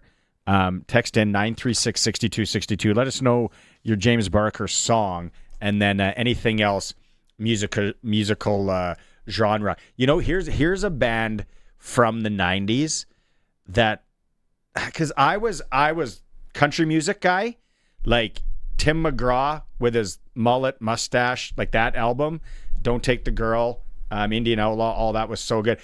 See, Jeff says the 90s gave us the Tragically Hip, and I get the egg on my face thing. I wasn't a hip fan until I was a little bit older and I moved to the States. And then I waved the flag and I really liked it. But you know, Maz, what band in the 90s we talked about Live, they're coming, so good. And I can listen to The Offspring, any album, any song. It was a little while ago that I realized how much I really, really like The Offspring. I like The Offspring, but over the past couple of years, I've learned about their politics and behind the scenes and how they treat their other guys in their band, because they're not band members. It's just the 2 of them, and then they hire everybody else. There's a guy named Pete Parada who was their drummer for 13 years, and then COVID happened. They fired him. There's a whole story. So I'm like, you guys are supposed to be alternative, but you're not. So there's that, but I do like them. And I tell you, and you're like, I've come to appreciate the band Oasis more in the past year than I ever did in the 90s when they were popular, just because you know a little more. I love Wonderwall. Good tune. Yes, you know that's a good song, but there's more to the Oasis than Wonderwall. Oasis is as overrated to me as the Big Mac. I've never got into the Big Mac. I'm like, what is the Big Mac? Nah, give me a Whopper any day of the week. Big Mac, what? Oasis, same thing. Nope. You know what, boys? I actually kind of want to backpedal a little bit because I forgot during Clutch Performer for my Unclutch Performer of the Day. My Unclutch Performer of the Day was whoever that camera guy that was on the sidelines for the Vavel return in the Winnipeg game that just like absolutely like tripped up that ref real bad. Just wham. Oh. I'm not. That was the one thing I noticed when I was watching, and I laughed a little bit. I feel kind of bad, but no, you gotta laugh at that. That's funny. But why would you kill the music talk? We could keep talking about music if you want. You want to keep talking 90s or 80s? You big Spice Girls fan, Barney? A little wannabe? No, hated the Spice. Do you know who my favorite band is of all time, Curtis, since we've been working together for like a year and a half now? Sir Mix-a-Lot? No. The Rankin family? No. Justin and his sisters and brothers. Justin Timberlake? No, I'm not going to tell you then if you don't know. I've said it numerous times on here. Okay, Offspring, Maz, you're on the fence. Where were you with Pearl Jam? Because I was never, like, I love Even Flow. Jeremy? I bought in right away. I remember I bought the album. I bought in right away. But I said I was having a tough time because hair metal died and everything was grunge. And we're like, well, okay, you got to get into it. I appreciate them more now. So over the weekend, Eddie Vedder created a music festival. I think it's in Huntington Beach, California. It's called Ohana Fest. It's like a 3-day outdoor thing. And doesn't sound cheap. He played... No, Pearl Jam played last year along with the Killers and stuff. So this year he played, but I think as an individual. I appreciate him because he's super weird. Mm-hmm. And I kind of appreciate Pearl Jam more now, but I was never a huge fan back then. Same thing with Nirvana. It was okay, but I was never a huge fan. I like them more now. I would honestly listen to that the Susan Aglukark front to back before Nirvana any day of the week. Colson texted in the YouTube chat, Roxette. That's my favorite band, and I am proud to say that. I have no shame. Roxette is my favorite band of all time. You know what? Now that Colson says it, I do remember you always wearing that Roxette shirt. You're like, come on, love Roxette. Yeah, and when I went to Sweden a couple years ago, I was disappointed with the lack of respect for Roxette. Big ABBA. They love their ABBA there. Are you looking up albums? I'm looking up songs. No, I'm just looking. I'm trying to see if I recognize anything. Hey, give me some trivia. Try and stump me. Something 90s. Okay, but I'm just saying. 90s from Roxette or just in general? Like Bryan Adams was in town last night. Bryan Adams has always been solid. No matter what decade Bryan Adams, even in the 90s, Bryan Adams was good. Good. And I'm good just looking. Third line guy up and down his wing. So this what is it? Friday, the story of the Eagles and the legendary life of Tom Petty at the Connexus Arts Center. That'd be good. That'd be good. I don't even like those guys that much, but that would be good. And last Friday at Casino Regina, they were called Ultimate Escape, a Journey tribute band. You're just gonna hammer rum cokes and then just scream along. What's your favorite Journey song? Don't Stop Believing. I'll go Separate Ways any day of the week. Let's see, Journey songs. I do like Don't Stop. Okay, what's the one where? Why can't I remember the name of it? Should have been gone. Well, that's Steve Perry on his own. Yeah. Oh, Sherry. No, that was good too. That one's a banger. It's my favorite Journey song. Eli. He says you're nuts. I know. David Lee Roth was a showman. Hager couldn't wipe his shorts. I don't know why he'd wipe his shorts. Never heard of Barker. Eli. It's a band. Dave Barker. Yeah, but I know Eli. A lot of guys are David Lee Roth. I would say the majority would be pro David Lee Roth. You know who the best show I ever saw at Casino Regina was? Actually, I shouldn't say. The Scotty McCreery a few months ago was unbelievable. And I still don't know why he played the small venue. There was nowhere else. Actually, I saw Randy Travis at Casino Regina with my mom, my wife's mom. It was just an unbelievable night when Randy was still belting out tunes. That was amazing. But if you ever get a chance to see Richard Marx, do it. Great musician. Oh. And it was just him and his piano. Speaking of this, we focus so much on the football. Has there been any announcement on the Grey Cup halftime show in Winnipeg? Like, who's playing that? Has that been announced? That's a whole other show. We can drum up support and we'll send it to Stuart. But I'm just saying, like, has it been announced and have I missed it? Because that's the next kind of thing. Be like, Who's playing halftime in Who's Winnipeg? a big Winnipeg band besides the Watchmen that I would know? Is Burton coming? Guess Who? The Guess Who. Yes, he's from Winnipeg. The Guess Who, yeah. I don't think they're playing it. No. It says... I like Faithfully Crash from Test Journey. Dummies, unless it's baiting me here. Oof,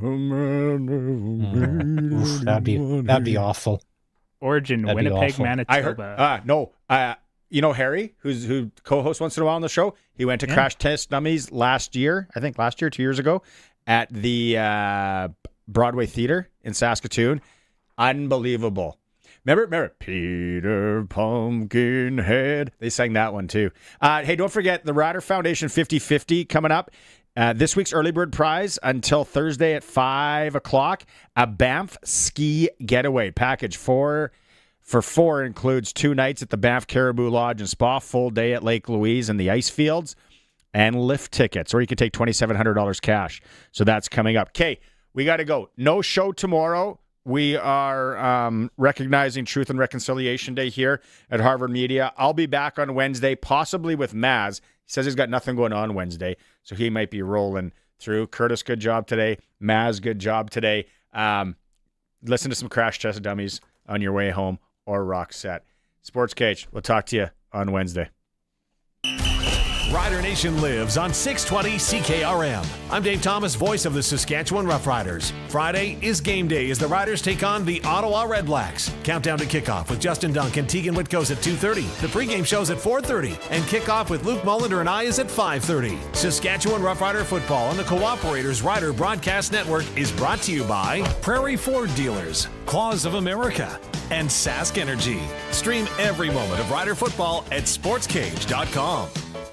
Football's in full swing, hockey's heating up, and the baseball playoffs are just around the corner. There's only one place you need to be, Pop Jack's Cathedral. Catch every game on the big screens with 30 beers on tap, Wing Wednesdays, and Pop Jack's famous pub-style beer-battered fish and chips. Or go big with a full rack of ribs. You've earned it. Live sports, cold beer, hot food on the corner of Albert and 13th. Pump Jack's Cathedral Saloon and Steakhouse. Come early, stay late. The place where friends meet. The ball is snapped. He scans the field. He's going deep. What a play! Rider fans, make your own great play by going to riders5050.ca. You can now buy tickets for every Rider game, home or away. You can also sign up